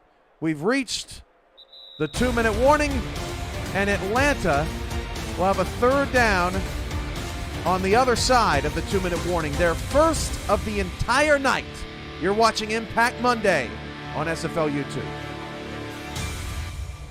It's just incredible to me to be at this point in the game. Atlanta's down 10 points, and you're just having your first 3rd down. It just doesn't logically make sense. 3rd and 4 at the 22. Dynasty fires, caught. First down, Boo Chisholm to the 14-yard line. His 5th catch of the first half. In Atlanta, they're really pushing this Sioux Falls defense as hard as they can to try to stop them. Again, Bryant Dynasty still perfect through this game. Just playing exceptional right now. trying to close this gap and get points up before we head into halftime. First and 10 to the 14, 1:57 to go in the first half. Sioux Falls 17, Atlanta 7. Rochelle Colston, Mark Chisholm, Paul Sarp, Cameron Irvine with you. Tyler Falk, Chris Curtis standing by in our halftime studios. We've got the all-star lineup tonight as Kyle Finnemore momentarily stayed in bounds, steps out at the 5, according to the officials. If he was a little bit more inside, he almost sent 2 defenders flying to the sideline with that spin move, and he almost walked right into the end zone. So great play, second and short here on the 5-yard line. Let's see what Atlanta's going to do here on Sioux Falls' 5-yard line. No booth review, so the step out at the 5 will stand. Second and 1. Hollywood again alone in the backfield. Dump it off to him. Didn't see much of that on the first drive, and forward progress is going to get him a first down to the 4. Whew. A dangerous looking play there, and they have gone to Hollywood a lot on this drive. And that's what they've been doing all season. Get the ball in the hands of BDG Hollywood. He's 6th in the league in carries, has 12 receptions to add on to that. So BDG Hollywood is one of the big time players for this Swarm offense. They're going to do it again. First and goal at the 4. Sioux Falls has it covered, and BDG loses a yard. Atlanta's going to have to do something different. That's his 4th catch on this drive. Hollywood did not have any catches before this, and it's second and goal at the 5. Sioux Falls trying to hold this lead, make sure that Atlanta can't take control of the game at any point, and just fighting here on this drive. 3 receivers, 2 backs in the backfield, and Dynasty goes to the end zone pass, knocked up in the air and incomplete. The first incompletion for Dynasty after 15 straight completions will set up a third and goal at the 5. Hey, 15 straight. That's a great way to start the game. I know you're down 10 points, but Bryant Dynasty, keep playing that game. Third and goal at the 5. Just the second third down of the night for Atlanta. Will it be 7-3 or nothing for the Swarm? Dynasty, same play, and it's knocked away. Siege Falco was the intended target, and Sioux Falls' defense the next to stand tall inside the 10. And we're not going to hear any Falcon calls in the chat on this drive, but just a great job by Sioux Falls defense to stop this hot Atlanta Swarm offense. And we're going to see the field goal unit come out for Atlanta, looking to make this a 7-point game. Jay Ringgold in the first half, 5 total tackles and a pass deflection that halts the Atlanta drive. So in 6 first half drives, we have had 5 scores and 1 BDG Hollywood fumble. No punts. That continues to be the difference in what I'm going to say, Paul, has been the best first half all week. This has been a treat. It's an absolute treat to see both of these teams come out and just put everything and leave everything on the field to try to leave the Hive with a win. Sammy Steele to kick it deep to A.J. Levy. Never know what Levy's going to give you. Scored earlier in the season on a kick return. Levy from his goal line. Past the 20, tackle down to the 25-yard line. We are super excited to have our halftime crew back with us after missing last week, led by Tyler Falk, a.k.a. Chicken Wild Rice, and Chris Curtis, a.k.a. Cream for the Soul. They bring you a breakdown of Sioux Falls and Atlanta. What is the key to Atlanta's success so far? A breakdown of the East and Central divisions, and it's all on the way with the APM Music Halftime Report. I love it. We got the whole crew here tonight, Cam. First and 10 to the 25, and the handoff will go up the middle to Williams. Balanced half for Williams, 40 yards on 9 carries, 3-yard gain. Jason Williams having a solid game. Just trying to maybe head into this halftime. Sioux Falls looking like they might just run the clock out, but you never know with a high-flying offense like the Sparrows have. 2 in the backfield, 1 receiver. That's Marion at the bottom of the screen. The handoff goes to Williams. Knocked down by Joshua Williams.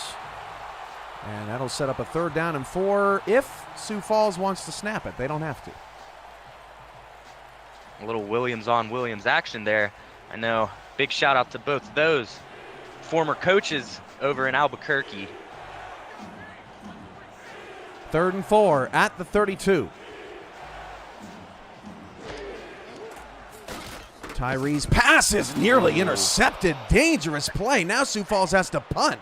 Don Fletcher with the knockdown. Just the 3rd incompletion for Tyree this half. And if I'm Atlanta, after last week getting I think Atlanta got a punt block either last week or a couple weeks ago, they should send the house on this.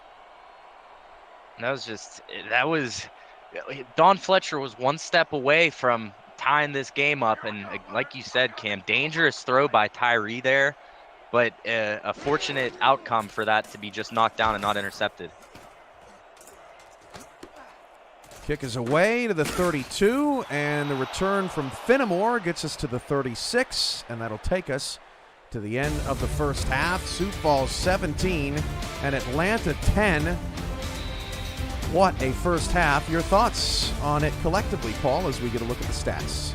Sioux Falls offense is looking great so far in this first half, and as far as Atlanta, their offense is looking great as well. Just one BDG Hollywood fumble, and that has clearly been the difference. Sioux Falls scored 7 points off of that fumble, and both teams' offenses, they're just rolling tonight on Impact Monday. That pass hauled in by A.J. Warren. Some first half numbers for you. Tyree 20 for 23, 198 yards, a touchdown, no picks. Jason Williams 10 carries, 41 yards. K. Marion has 87 receiving yards. A.J. Warren with 70. And Ringgold leads the defense with 4 solo tackles. He also has 2 passes defended. For Bryant Dynasty, 15 of 17, 149. PDG Hollywood 57 yards on 5 carries. Pooh Chisholm 74 yards on 5 catches. All the other receivers combined have just 55 yards. And Aquantis Shine leads the defense for Atlanta with 4 solo tackles. To the studios with Tyler Falk and Chris Curtis. It's your show, gentlemen, and we'll be back after the half.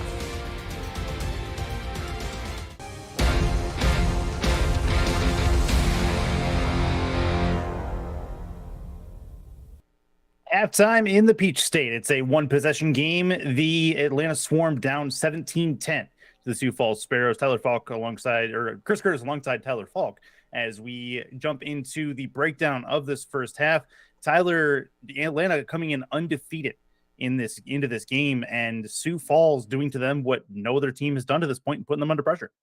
Yeah, it's fun to watch, and it's good to be back in the halftime studios rather than be on the sideline, though. I'm kind of partial to a little bit of both, but glad to be back in some friendly confines. But Atlanta in friendly confines, they've got a little bit of work to do, and we'll kind of break right into it here. The one thing that I think Atlanta has going for them, and the one thing that they can really hang their hat on this season has not really been the offense, even though that's been fantastic this season, but it's that turnover differential. They have the third coming into this game. They have the 3rd best turnover differential at +7. Tonight, they're behind the 8 ball in that category with, of course, the BDG rare fumble. And I emphasize the word rare because they're moving the ball well. Both teams have, well, technically 4 drives if you're counting the punt return from Atlanta there at the end. But you don't really see BDG, the Hall of Famer, fumble the football when they're in that deep of a territory, right in the red zone. So I say if I'm Atlanta, yeah, it's a little bit different strategy than what Mike O'Neill was talking about, but I'd say keep doing it. Yeah, you're exactly right. I mean, looking at Sioux Falls and the way they've controlled this game, they've taken control of two of the keys that they needed to be in this spot in this game. It's win the turnover battle, which they're currently doing, and it's control the ball. All of their drives, with the exception of the one that ended the first half, have been double-digit plays, taking the possession away or keeping the possession away from Atlanta, which going into Atlanta's undefeated season, that's what they've done really well, has been able to control the possession the other way. Yeah, I just took a quick look through all Atlanta's games up to this point, and I was actually kind of surprised to see that the time of possession numbers between the two sides were actually fairly even. I think I only saw them one time win the time of possession battle. That was their week 3 victory over notes right. Week 3 over Vancouver, which in that game, that was another crazy game. 12-9, that final.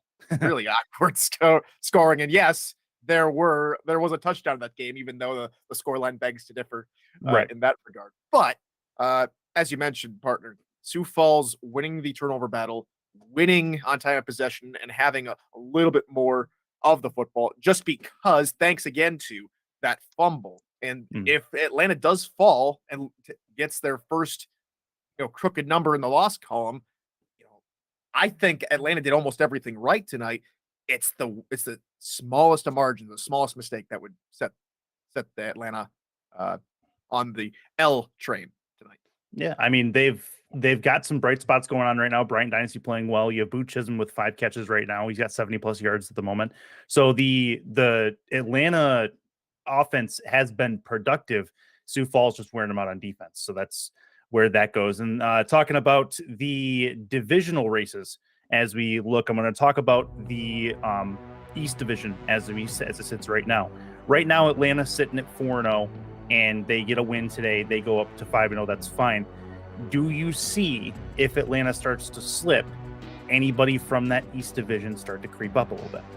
Well, it's been 2 weeks, but I think Florida fans are starting to throw a little shade my way after the last time we were on one of these shows after they take down Louisiana in fine fashion, I might add, completely neutralizing anything the Louisiana offense had going for them. But there's still a lot of obstacles in Florida's way to make a comeback for the division title. I think that ship has more than likely sailed. I think no matter what Atlanta does, I think Atlanta has the advantage amongst all the other teams in that East Division to take the East Division crown. Probably the next closest team, I think, according to numbers, you would say Louisiana, but I think Jacksonville has a little bit more chip on their shoulder. Yes, they did have a pretty surprising 10-3 loss this weekend to Seattle, and there was a little bit of discourse in some chat rooms from certain players regarding that certain loss, which I will not go into in depth. But I'd say Jacksonville has the edge over Louisiana, just from what I've seen. Yes, Jacksonville's on a 3-game skid, but with how wishy-washy Louisiana can be at times this season, I just don't know. I just don't know whether or not anyone can compete with Atlanta. Fair enough. And looking at the other side of the scoreboard, Sioux Falls, taking a look at that Central Division. They are looking up at the Minnesota Legends right now, and Minnesota off to a hot start themselves. Does Sioux Falls, if they continue playing well, they've got a win against Tulsa last week. They are up against Atlanta this week. Do they have a long-term chance to catch Minnesota? Well, Sioux Falls, I think, has always been a threat. And this Central Division is very tight. I think it's one of the tightest divisions in the league. I think it's the second coming of the South Division or Tex-Mex Division, and how tight that has been since we went back to the division format. Sioux Falls, I think, has every opportunity, especially with this talented defensive core led by Fargo and Levy, to make a challenge for Minnesota. Minnesota got off to a hot start. They turned things around again against the Sparrows a couple weeks ago. But we just have to wait and see, don't we? Yeah, we absolutely do. And every team in the Central Division has more than one win right now. So it's not exactly a 2-horse race in that division either, as we're still early on. But we are still early on in this game. Sioux Falls hold a 17-10 lead over Atlanta as we get back to Georgia for the second half of play. Cameron Irvine, Paul Sarp, going to bring you the second half of action. For Tyler Falk, I'm Chris Curtis. This has been the APM Music Halftime Report. We'll see you after the game for postgame, everybody. Enjoy the half.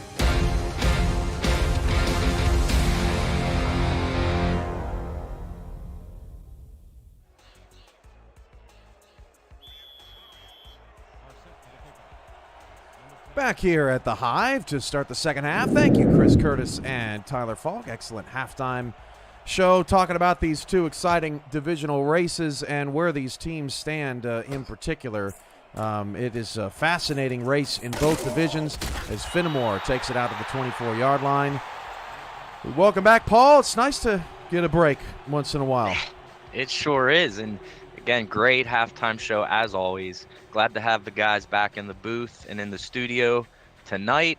And what a game so far that we've seen, and what a first half by these two teams and these offenses. They've just been driving down the field with no issues to start this game.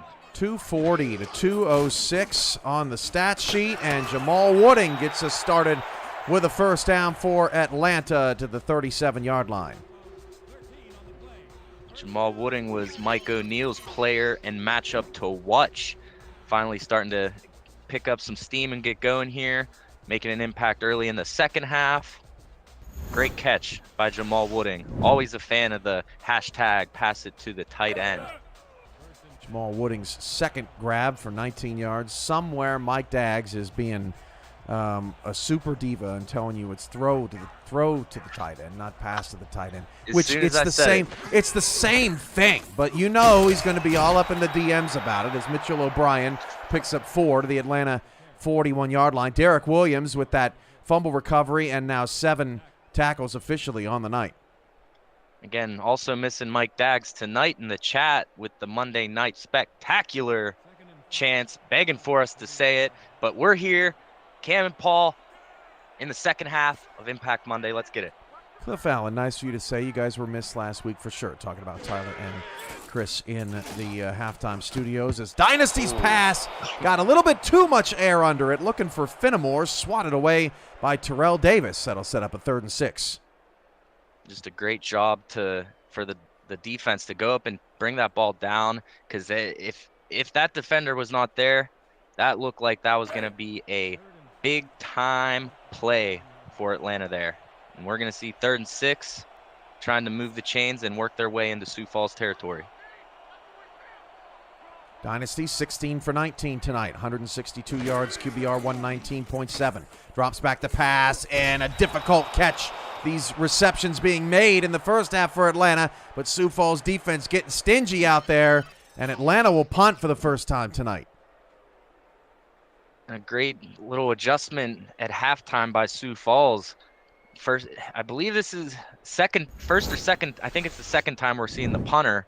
And for Atlanta, you needed to come here in the second half and fight back to take the lead. But punting back to the Sparrows here is not all bad for the Swarm. Just the defense is going to have to step up and stop Julian Tyree and company. Nathan Barnett got the paw in there. Atlanta, 7.5-point favorites tonight, according to Jack's data, over under 48.5, and we're on pace for that. Right now, Atlanta not covering and not leading as Levy gets it up to the 25-yard line. Tyree in the first half, 20 for 23, 198 yards. He had 5 different players for receptions.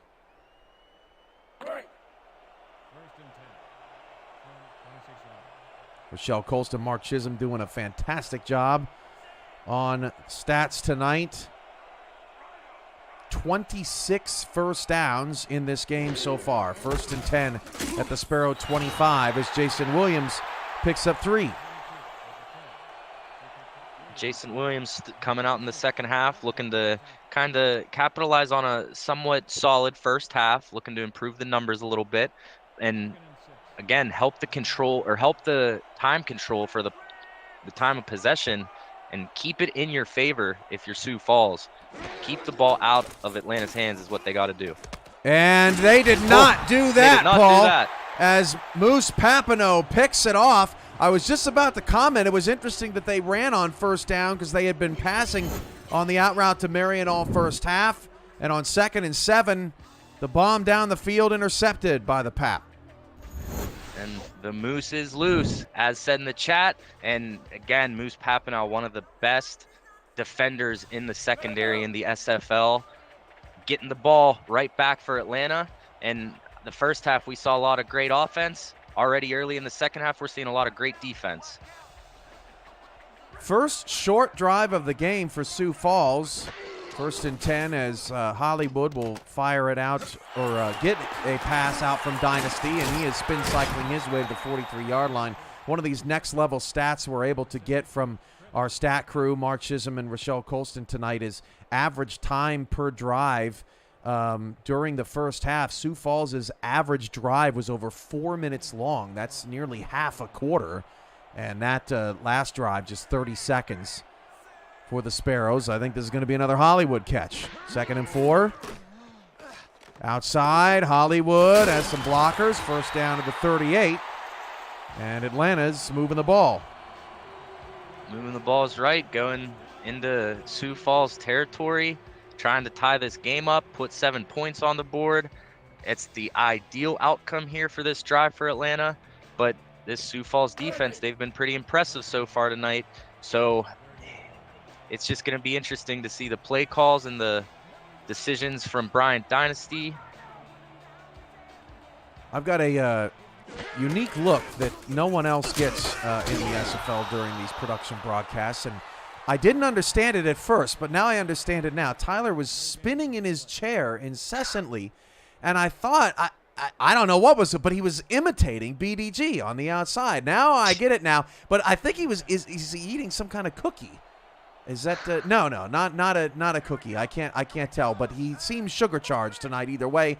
And it's 2nd and 10 at the 38-yard line. Bryant Dynasty will fire it down the middle of the field. Caught by Boo Chisholm. He has been outstanding tonight. Gets the ball to the Sparrow 11-yard line. Boo Chisholm, get that man a cookie. Making highlight play after highlight play. It's just incredible, just having his way with this defense and moving here into the red zone. We're only 11 yards away from and an extra point away from a tie game, Cam. I'm just glad Tyler was doing the spinning in the chair and not Curtis. He's already impaired in one way. Don't need him to be dizzy. Got to keep him healthy. 1st and 10 at the Sioux Falls 11-yard line. 7:23 to go in the third, and BDG nearly gets a first down to the 6. 2nd and 5. Good run by BDG Hollywood, and again, as we've seen, it's just you need 2 or 3 defenders to bring this guy down. This drive for Atlanta off the interception. 4 plays, 12 yards.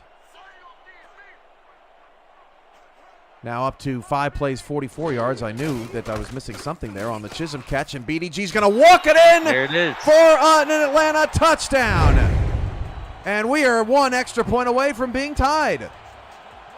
He's in the end zone, grooving with his team right now. 1 point away from a tie ball game. We have ourselves a game here on Impact Monday, Cam. Hollywood, 8 carries for 68 yards. Halfway through the third quarter.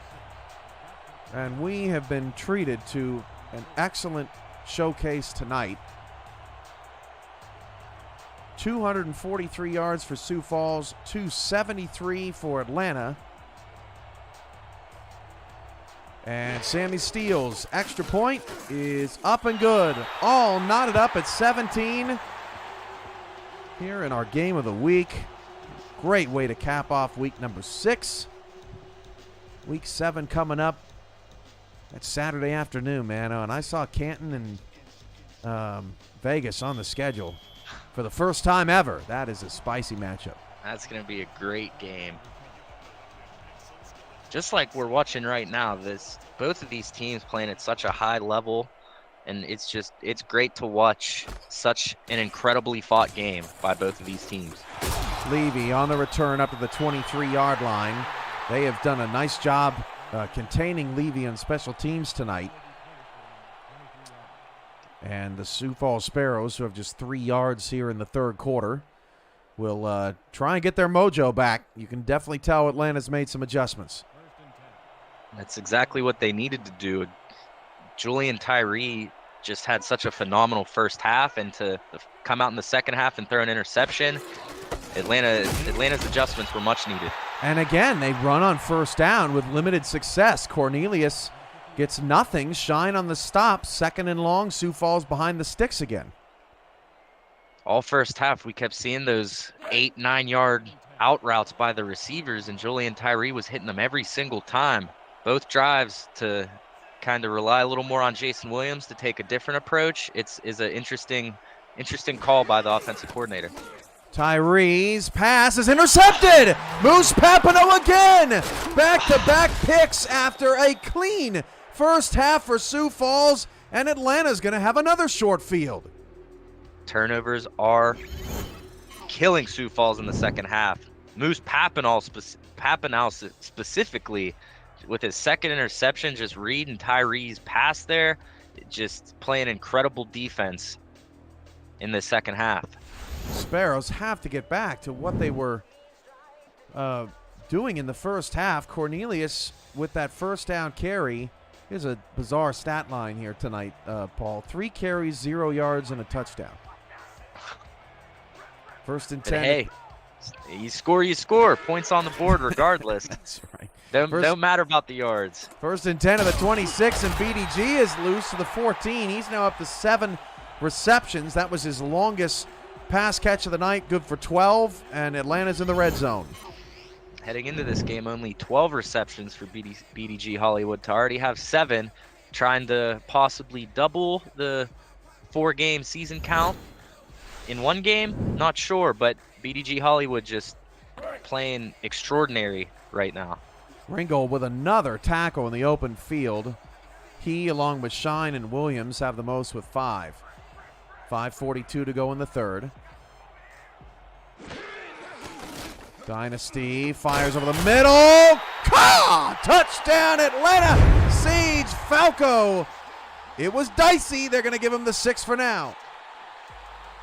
And now we're going to see the Falcon chant. Siege Falco, what a great catch. What a great route.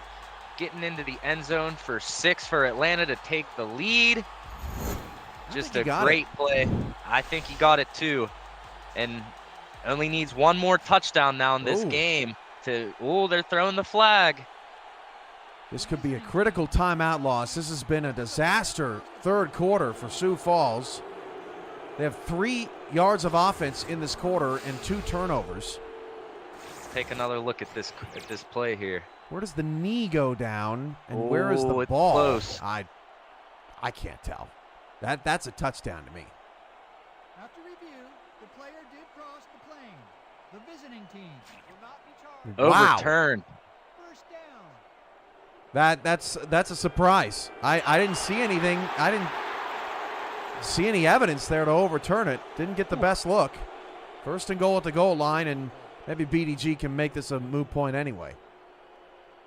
Yeah, tough break for Atlanta, but again, it's first down on the goal line. You got 3 downs here to get those points back on the board. Dynasty hands it to BDG, just walks in. I mean, now you're just making extra work for the producer. Touchdown Atlanta. Take the call off the board, and BDG snipes a touchdown from his teammate. He sure does snipe one from Siege Falco. After Siege Falco scored, I was going to say he only needed one more to move into top 10 in passing touchdowns as well. But now it looks like going to need to get 2 more touchdowns to get in that top 10 status in SFL history. Back-to-back touchdowns for the Atlanta Swarm. Hollywood now with 2 rushing touchdowns on the night. And after such a brilliant first half of football, as that extra point is nearly blocked, but good. It's been easy for Atlanta in the second half. Sioux Falls just gifting them 2 drives with excellent field position. Yeah, the momentum in the first half, it was a lot of Sioux Falls, a very little bit of Atlanta, but now in this second half, it has been purely the Atlanta Swarm just making the difference, getting 2 big interceptions in the second half to be down 7 and now up 7. Just Atlanta Swarm playing great second half football. Levy 2 yards deep in his end zone, and there's nothing there. Next weekend on Next Level Sports, an old dynasty meets a rising power when the Florida Storm welcome the Minnesota Legend to the Eye. Coverage starts Saturday at 6:30 p.m. Eastern right here on Next Level Sports. Ron Cochran just recently crossing 45,000 yards. It's actually 3rd all-time, right behind Julian Tyree, but just 6,000 yards away. He'll be in 3rd for a long time. First and 10 at the 23. Handoff again on first down, but this time Jason Williams has some space. It's a first down to the 33. 3 straight runs on first downs for Sioux Falls in this third quarter. Very curious. And last week, we saw Jason Williams break one for 85 yards. So trying to possibly break another one there, just great job to bring him down and saving a big play like that. Did we say earlier tonight, passing touchdown 300 in the career for Julian Tyree? That was his first? I don't believe so, but there we hitting go. 300. We got it. What an incredible accolade. Gotcha, Tyree. And Julian's pass is incomplete. Chris Henry with the deflection, looking for A.J. Warren down the field. And again, it's 2nd and 10. And someone who I know we haven't called at all tonight, who has been an absolute force for this Swarm defense, is Billy Ray Valentine, number 7 in the league in sacks with 4, and 11th in tackles for loss with 8. Again, a little quiet from Valentine tonight. Tyree's been sacked 13 times this season, 5th most in the SFL. Nobody's open, and Tyree's pass is intercepted. Jay Miraculous returns it back into Sioux Falls territory, and they're going to get a short field again. And Jay Miraculous just making a miraculous interception there for the 3rd one of this second half for Tyree. Played flawless all first half and just making poor decisions and not hitting the targets that he needs to, like he was in the first half. It's not that Atlanta has adjusted. Sioux Falls has just completely gone away from everything that helped them be successful in the first half. I formation here for Atlanta, and BDG is brought down in the backfield. Man, did they need that from Jason Strongbow, 2nd and 13. Incredible job from Strongbow to get past that offensive lineman and to bring BDG Hollywood down in the backfield. This defense, they're getting a little tired of having to stop this offense of the Swarm, so looking to try to get them off the field early. Dynasty's pass caught by Boo Chisholm, so they'll bring up 3rd down and 7. Now 110 yards on 7 catches for Boo tonight, and this is going to be a critical 3rd down. A field goal puts Atlanta up by 2 scores for the first time tonight. Yeah, 2-possession game is not ideal for Sioux Falls, given how well they played in the first half. To be down at this point, it's got to be frustrating for them, but I know that they have a tremendous amount of fight in them and are not going to ever give up in a game. Dynasty, Boo Chisholm, touchdown, Atlanta! 20 straight points in the 3rd quarter for the Swarm. This is just a whole different game in the second half than what we watched in the first half. Atlanta showing why they are undefeated tonight against Sioux Falls. Bryant Dynasty throwing an absolute beautiful pass to Boo Chisholm, getting his 2nd of the game, number 80, showing why he's in the Hall of Fame, Cam. By the way, huge shout out to SFL Nation tonight. 125 watching this Impact Monday game in week 6. Miguel Morris, Joshua Williams, Moose Papineau, Chris Henry next in the building. Henry Jones, Mickey Gibson, Grant Hardaway, Bryant Dynasty, Hike the Earth, Cody Betts, and many others. DJ Woods as well in the chat. 31-17 Atlanta. 21 straight in 7 minutes. That's 3 points every minute. Yeah, this is just incredible to see live, this Atlanta Swarm offense. I know that they've been dynamite all season, but they are just lighting up the scoreboard right now, and Bryant Dynasty just hair flipping all over the Sparrows. Levy on the return. Just can't get anything going up to the 26-yard line. Miss any SFL action? Want to fast forward your SFL experience? Check out highlights of SFL games on the SFL YouTube channel and on Highlight Nation, provided by Victor's Valiant, YouTube's premier sports highlight maker. Subscribe to Highlight Nation and Victor's Valiant on YouTube for all your college football and basketball highlight needs.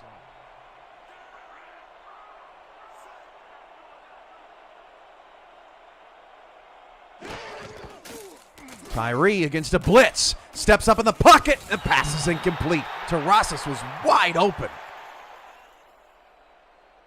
And And it's looking like Julian Tyree is just kind of trying to force things at this point. Again, thrown into double coverage there.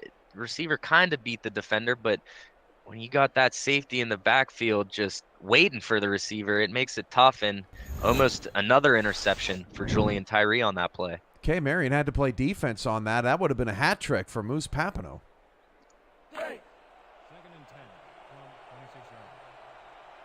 Papineau, with 2 interceptions coming into tonight, has doubled that total.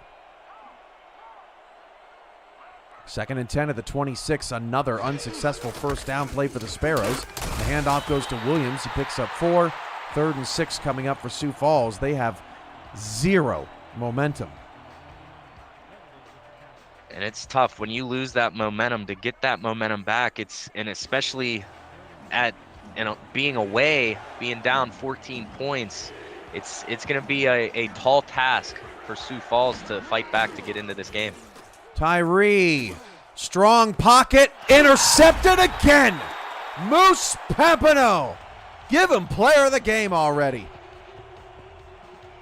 We're seeing the hats thrown on the field with the hat trick there. 3 interceptions all in this second half. Moose Papineau is just playing at an exceptional level. Believe it or not, you were talking about the gaining momentum, especially on the road. Atlanta, 52-27 in this building. That's 14th best home record among SFL teams. They're actually 7th best on the road with a .410 win percentage. So the Hive, not the home field advantage you might expect by the numbers, but they have sure showed out in the second half for their swarm tonight. An 8-yard gain for Hollywood, who is crushing Sioux Falls in the flat. BG Hollywood, again, we haven't seen a whole lot of receptions from him this season, but just Atlanta kind of shifting the offensive focus a little to let him kind of get something going in that outside game. Just those little swing passes, that's a lot of extra yards that you can pick up in a game. From Chris Curtis, Atlanta's turnover differential now plus 11 for the season. That pass is hauled in by Falco on the sideline. Believe that looked like a good catch. 1st and 10 to the Sparrow 33. Sioux Falls defense going to have to make a play because the offense sure isn't getting it done. Siege Falco, not too happy that his touchdown got overturned, trying to maybe get one back before this game is over. And just the way that this Atlanta Swarm offense is playing right now, it just looks like who can stop this offense in the league?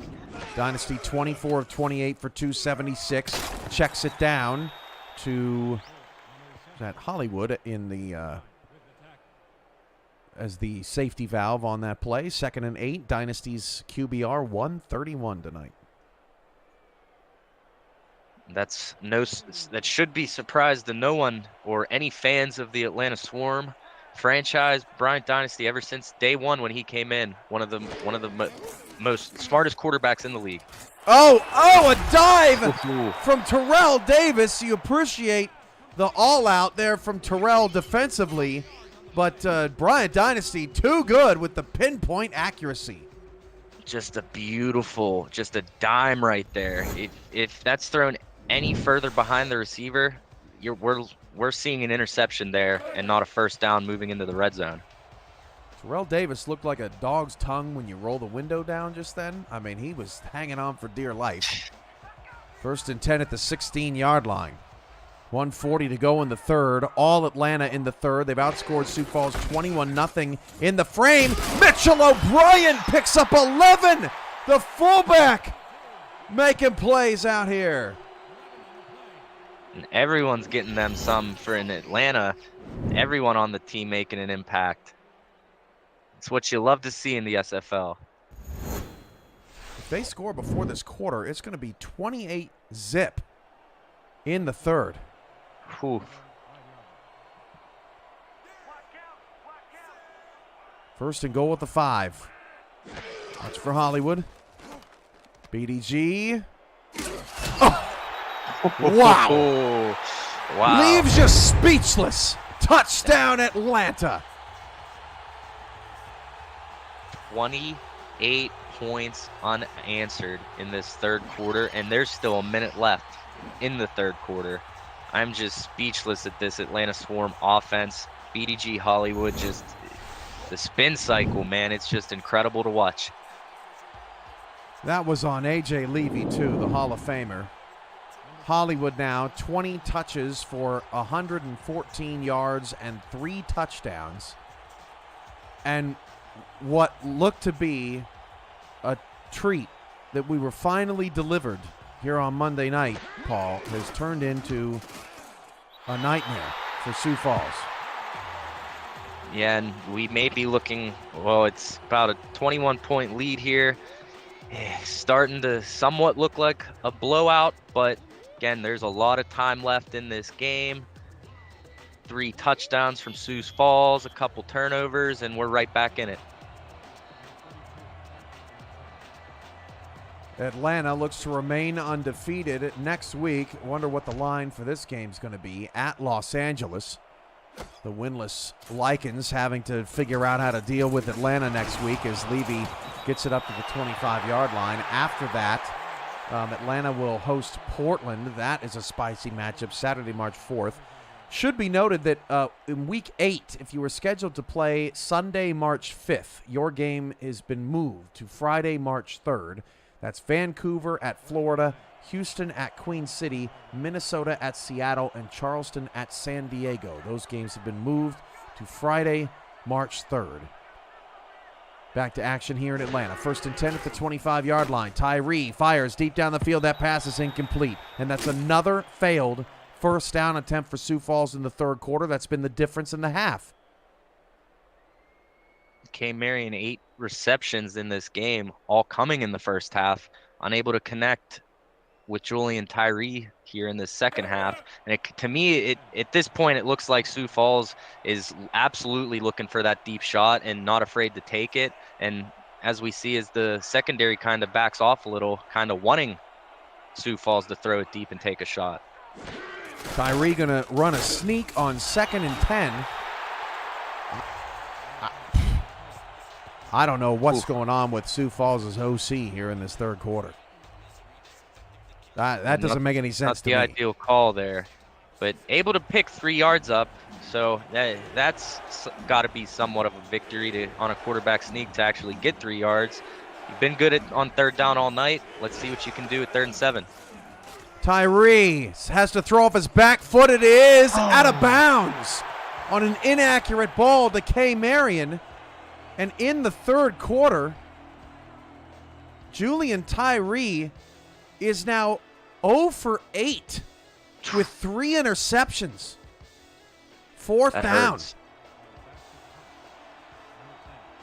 It's just upsetting because Julian Tyree was playing so well in that first half to then just come out in the second half and just have a night and day type performance in these halves. Oh, they almost blocked that one. Tyree was 20 of 23 in the first half. 0 for 8 in the third quarter. In all my years of the SFL, Paul, I don't think I've ever seen a third quarter so off the norm from the first half. It's just bizarre. Extremely bizarre. BDG back to work, and Atlanta's actually going to have to drive the length of the field, or somewhat, here on this drive for the first time. Dynasty against a blitz. There's a flag. The ref almost caught the pass. Falco with the catch. I'll have to take a look at this one. By the way this third quarter's went, I wouldn't have been surprised to see that punt even blocked, which it almost was. Defensive holding. Wow. Can it get any worse for the Sparrows? Nathan Barnett called for the infraction. At this point in the game, I would say no. Things cannot be going any worse for Sioux Falls. Just you got the penalties, just the interceptions. The defense has just collapsed here in the second half. Just a tough third quarter for Sioux Falls. End of the third quarter. Thank goodness, says Sioux Falls. 38-17. Put your 4s, 12s, 68s, and 86s up in the chat. We'll be back after we tell you what our rights are.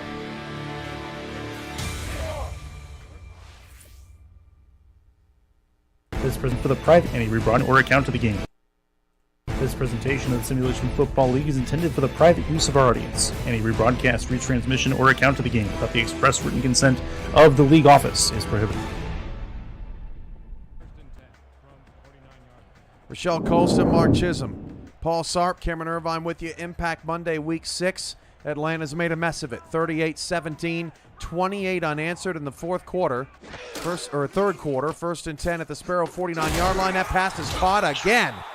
Man, Bryant Dynasty, have yourself a game. Just a perfect pass there by Dynasty to Siege Falco, and that was just good. That was good defense on the coverage there. That was just an absolutely perfect pass.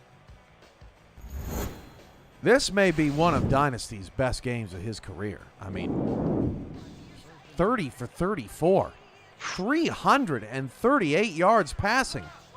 No turnovers. Near a 140 QBR. Dynasty to throw again. Out to BDG. Got some space.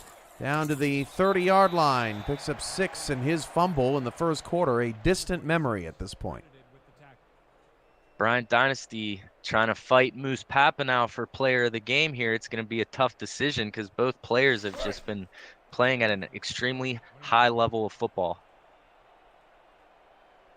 Siege Falco, the second Atlanta Swarm receiver over 100 yards tonight on his 7th grab. 2nd and 4. Hollywood going to get the catch.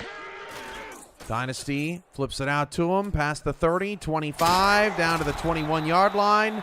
Nick Fargo with the stop leads the team in tackles, but he's been a bit of a non-factor tonight as Atlanta keeps the drive moving. Back to Siege Falco. 100 yards on the night, only needs 13 more yards for 10,000 career receiving yards. Siege Falco and Bryant Dynasty, I know they've been kind of talking a little heading into this game, and Bryant Dynasty definitely wanting to be a part of history in Siege Falco's career.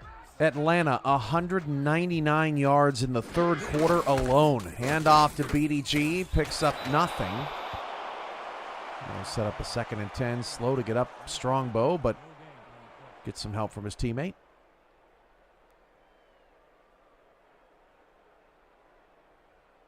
Second and 10.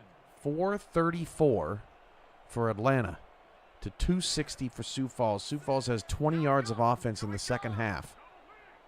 And Atlanta's still averaging 8.3 yards per play. Hollywood again. Sioux Falls can't seem to stop it. 6-yard pickup, 3rd and 4 coming up. It's just wild because Sioux Falls heading into halftime, I believe, had the lead in yards, and just that third quarter collapse, this defense at this point just looks a little bit deflated and a little tired from being on the field all second half, and this Swarm offense is just rolling. Handoff BDG going to be dropped in the backfield, so finally the Sioux Falls defense is able to get a stop, but it's too little too late. You know, it's crazy. We were talking about the first downs for Sioux Falls in the first quarter. They had 10 of them. Atlanta had 10 in the third quarter, and you'd be hard-pressed to find an SFL game with 2 separate quarters with 10 first downs for one team. They have 23 for the game now, does Atlanta. Looking to increase this lead by 3 points here. Sammy Steele nearly blocked, but the 35-yarder is good. 41-17.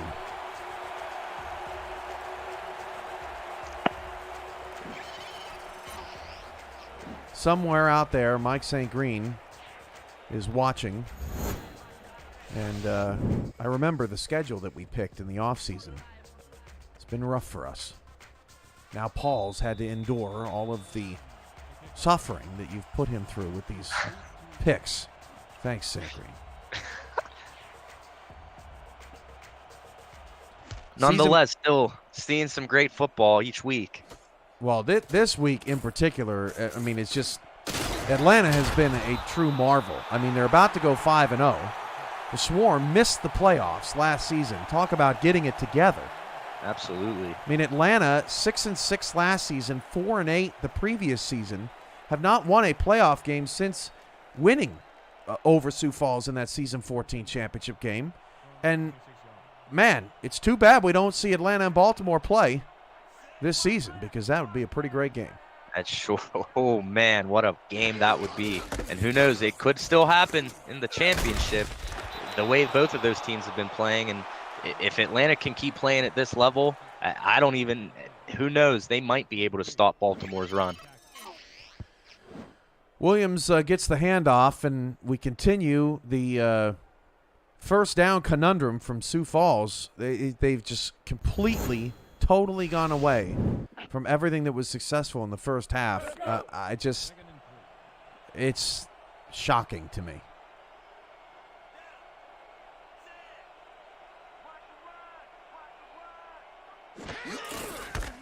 Handoff, Williams going to be short, so 3rd down and 2 coming up. Largest margin of victory for the Atlanta Swarm all time at home is 33 points. Up by 24 here. Beat the St. Louis Gladiators 56-23 all the way back in Season 8, February 5th of 2017. 3rd down and 2 at the Sparrow 33. Tyree's pass is caught, but paying the price for it was K. Marion. Jay Miraculous having himself a game.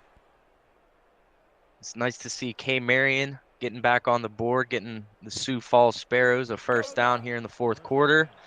And after a super hot first half, just kind of has cooled down a little bit. But Julian Tyree finding one of his favorite targets on this drive.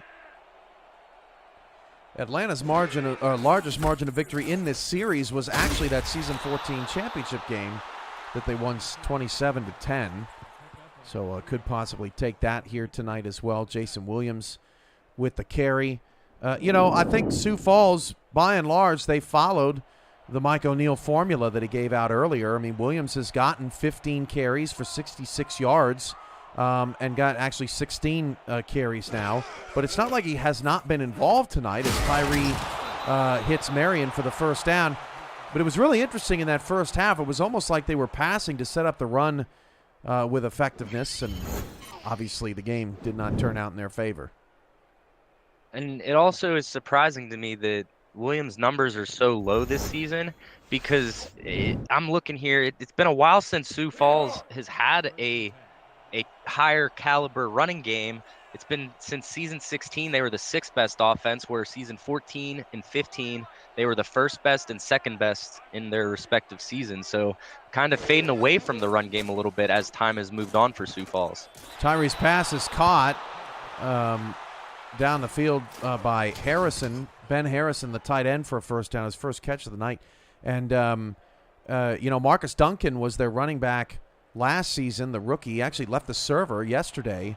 How quickly some careers can end in the SFL, and that's what makes guys like Aquanta Shine and Julian Tyree and BDG Hollywood and Boo Chisholm legends for being here as long as they have, because just like in any other football league, most guys just don't make it that long, and Williams is putting together a nice drive here. Trying to close the gap. Again, just a little too late here for Sioux Falls and Jason Williams, but again, Jason Williams helping Sioux Falls with a solid drive to try to finish this game out. 1st and goal at the 10, now under 5 minutes to play. Sioux Falls faces 6 in the box.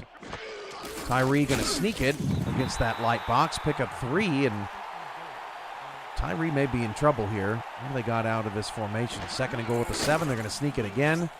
Oh, this could be disaster. 3rd and goal at the 6. That is the definition of Sioux Falls' second half. Yikes. 4th down.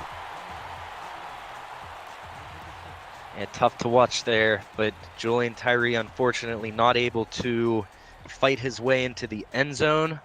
Gonna see a 4th down attempt here, and last ditch attempt. Oh, and they get an offsides and a touchdown. And a touchdown on the end of it. Touchdown Sioux Falls. That's Ben Harrison again on his 2nd grab. They'll decline the penalty, and Sioux Falls get some points on the board. Should go for two, but yeah, I think they'll kick the extra point. It's just too late in the game or in the half for the first thing of the second half to go your way. Just a tough third quarter from Sioux Falls that I know they wish they could have that quarterback.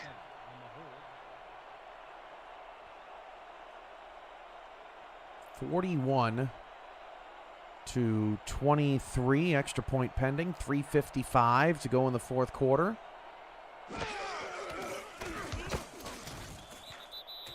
And the extra point is good, so onside kick coming for Sioux Falls.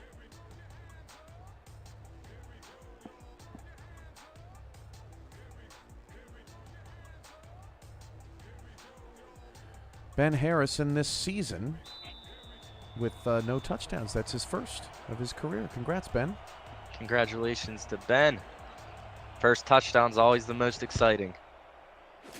Wish the circumstances would have been different, I'm sure, and that's Moose Papineau recovering the onside kick. Guys everywhere tonight. Absolutely, all over the field.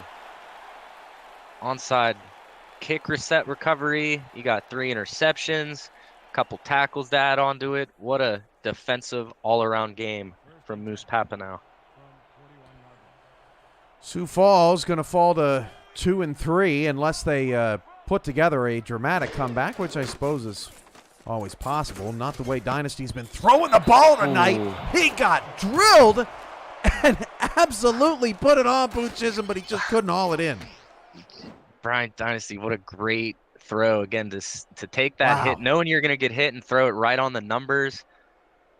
Not typically something we see from Boo Chisholm dropping a pass like that. I mean, it was a little bit out in front of him, but considering the hit that Dynasty took, that pass was pretty spectacular. They'll set up second down. It does stop the clock. Kind of a weird play call when you think about it. They're out of field goal range, up 17, but they'd love to get out of here. Don't want to let Sioux Falls back in the game. Dynasty going to throw again. Outside enough, and enough. Don't go out of bounds. Boy, just kept the toe. Just kept the toes from the out of bounds line. That was nerve-wracking. And a great job by the second tight end there to fight to stay in bounds there. The defense was trying to bring him out of bounds, just unfortunately couldn't take him out of bounds, and this clock is going to stay rolling. 3rd down and 5 at the 37. Atlanta 2 for 5 on 3rd downs tonight. Falco's at the top of the screen. No high safeties. BDG gets the handoff, and that'll run some more clock. Williams on the tackle. Too much BDG. It's for Atlanta all season. It's been a whole bunch of BDG, and who's going to be the team that's going to be able to stop Atlanta's run here to start season 20? Again, 5-0 is what it's looking like for the Swarm, and that's an extremely impressive way to start the season. Well, Paul, we are still waiting for our dramatic, exciting conclusion on Impact Monday. We have gotten some games that have gotten away from us so far this season as BDG somehow gets outside and gets another first down and stays in bounds up to 85 yards. Coming up on Impact Monday, you got Vancouver at Louisiana. After that, Arizona at D.C. At that point, the D.C. Dragons coming off their bye at 2-4. They are in desperation mode against the Arizona Scorpions, who are also going to be coming off their bye. So that's going to be a pretty awesome game. And then the week after that, we have Fort Worth and London slotted for week number 9. That's the 2-minute warning. Sioux Falls 24, Atlanta 41. Swarm playing out the stretch to stay unbeaten. Stay with us.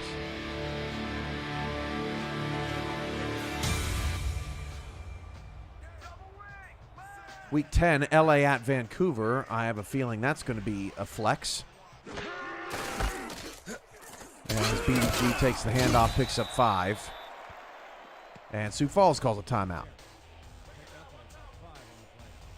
And trying to hold some time on the clock to maybe put up another 7 points, maybe get a stop, hold them to a field goal. But the Atlanta Swarm just they played great in the first half, played a little from behind, but then took the lead, and that third quarter was just something else. 28 unanswered is just, it's tough to come back from that for Sioux Falls.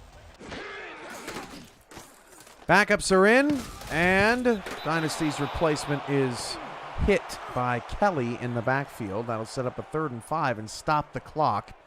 More strangeness late in this game. Ace Goodhart trying to get the reps. And Atlanta just doesn't want to take any risks here with their starters.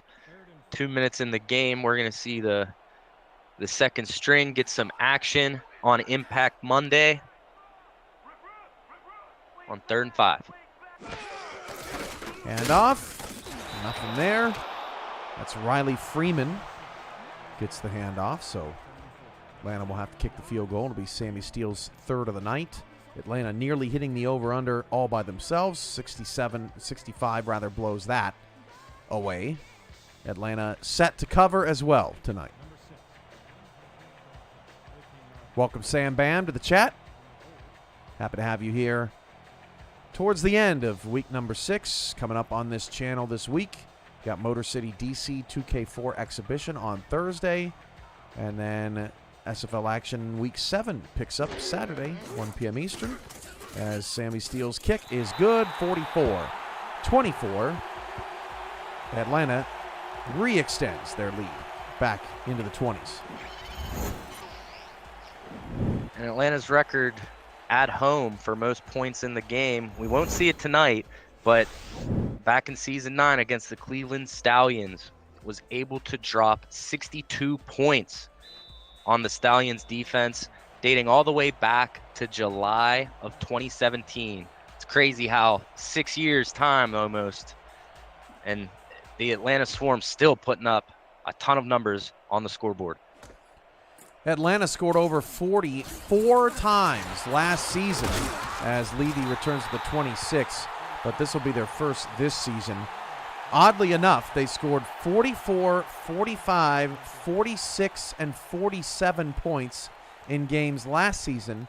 And then in season 17, they scored 48. So they have scored every kind of 40 in the books over their time. And this is actually the 3rd game in the last 6 months here at the Hive that Atlanta has scored over 40. 44-24. Julian Tyree's pass is hauled in. We can thank Mike Daggs for all of those opportunities to get you all those facts here late in the home stretch of this game.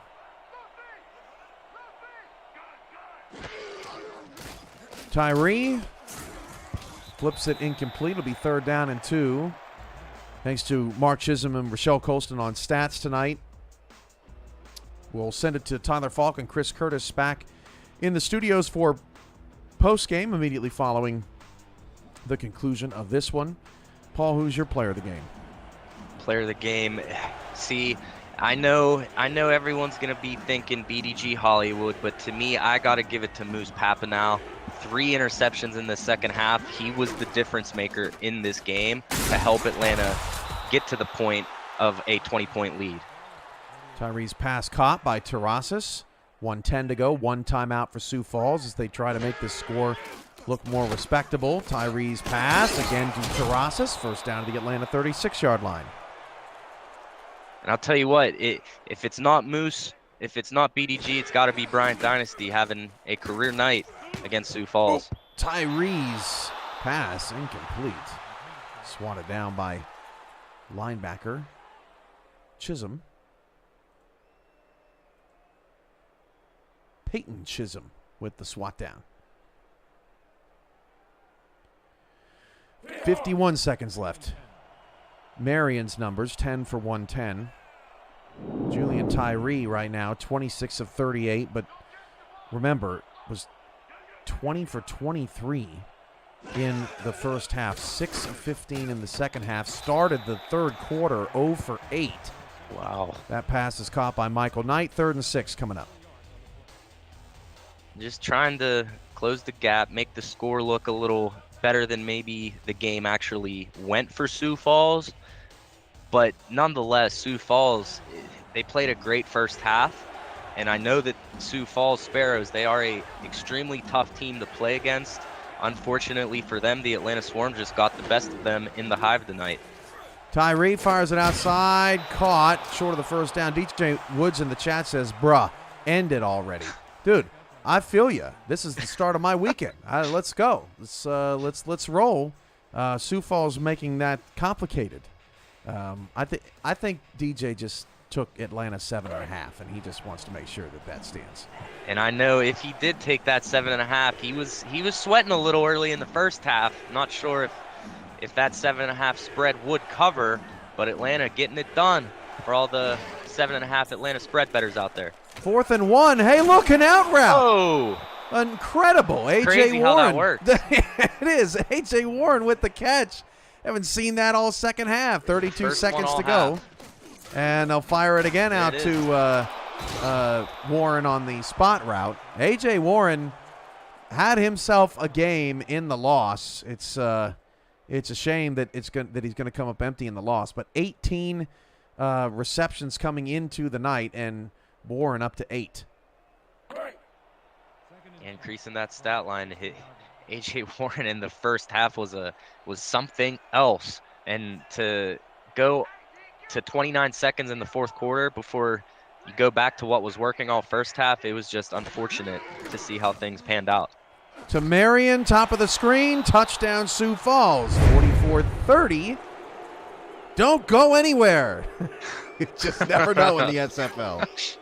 Hey, just a couple on sides. We got 25 seconds and we're going to overtime here. That's all it takes. Hey, it might not even go to overtime, Cam. They hit this here. Oh, come on. Points. That's gonna be a 45-44 result for Sioux Falls. So something that St. Green and I used to always do is we would be back in the studios, and every time it seemed improbable or totally impossible, I would say to Mike St. Green, come back. And he would always get so upset with me. And this reminds me of that. Just the constant optimism from us here in the booth. I mean, look, we just want to see some entertaining football, and we don't care who wins. An onside kick recovery here would certainly make things more entertaining, although it would cut into my weekend a little bit. Zastel Black onside kick, and Atlanta sucks away the potential drama out of this game. Good for them, because they deserve this win. They dominated the second half. Just that third quarter was just unbelievable to watch. 4 touchdowns in one quarter, and you stop the other team from scoring. A 28-0 difference is just something that's near impossible to come back from. Dynasty tonight, 34 for 40, 364 yards, 3 touchdowns, no interceptions. Tyree throws 4 picks on 4 consecutive possessions in the second half. And that ended up being the difference in a 44-31 Impact Monday ball game here tonight. Atlanta moves to 5-0. They remain atop the East. Sioux Falls at 2-3 falls to 3rd place in the Central. The Sparrows next week host the Seattle Nemesis. Both teams 2-3. That is going to be a really interesting game to watch. And then Sioux Falls in week 8 takes on Los Angeles. That's a wrap. 44-31. Atlanta over Sioux Falls. Final thoughts, Paul? Final thoughts are that the Atlanta Swarm are absolutely for real this season, and they're looking to get back to the championship game and hoist that trophy at the end of the season. And like I said earlier, if they keep playing like this, they could be the ones to potentially knock Baltimore off of the pedestal. Here's your yardage. Curtis will tell you who the player of the game was from 2K in postgame. And for now, that's where we send it. Paul and I thank you for watching the Week 6 Monday night Impact Monday SFL Spectacular, whatever, Mike. All right, that's it for us. Back to the studio now. Take it away, guys.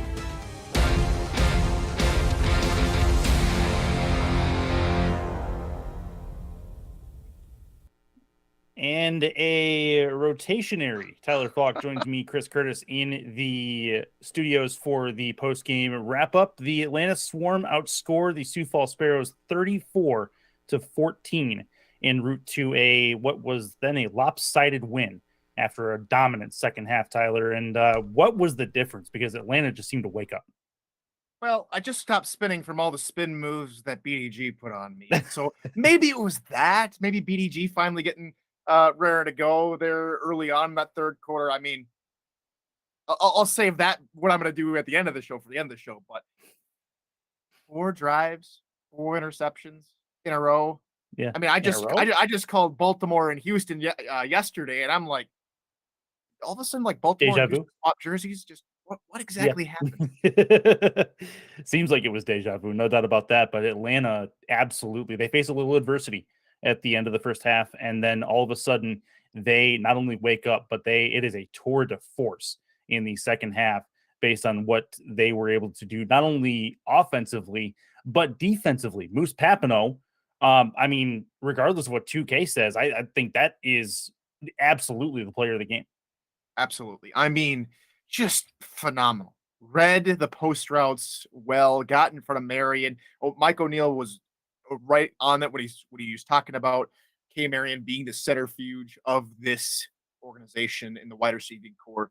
Atlanta flipped a switch or something. I told him at the beginning of the second half, or right before the beginning of the second half, Atlanta just needs to keep doing what they're doing because, yeah, it's been a little bit of back and forth. That had they not fumbled the football in the first half, we'd be right there with them.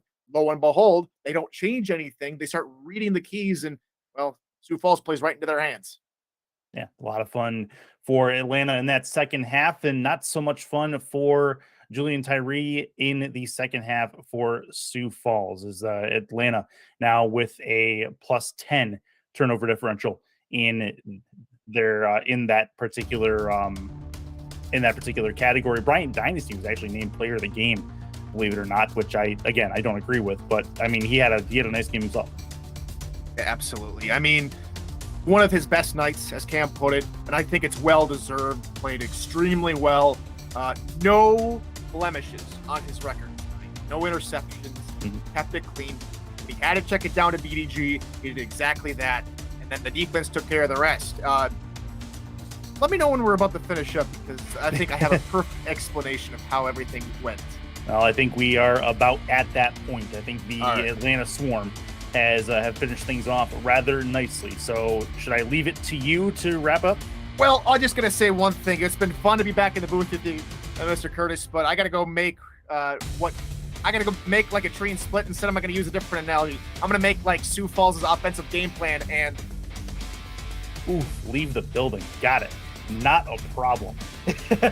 That said, we'll be waiting all week for more SFL action next week. For Week 6 on Saturday is when it gets going again. For Tyler Falk, who has left the building, I'm Chris Curtis. For the rest of the SFL crew on Impact Monday, we say good night and goodbye from Atlanta, and we'll see you in just a few days' time. Thanks for watching, and enjoy the week, everybody.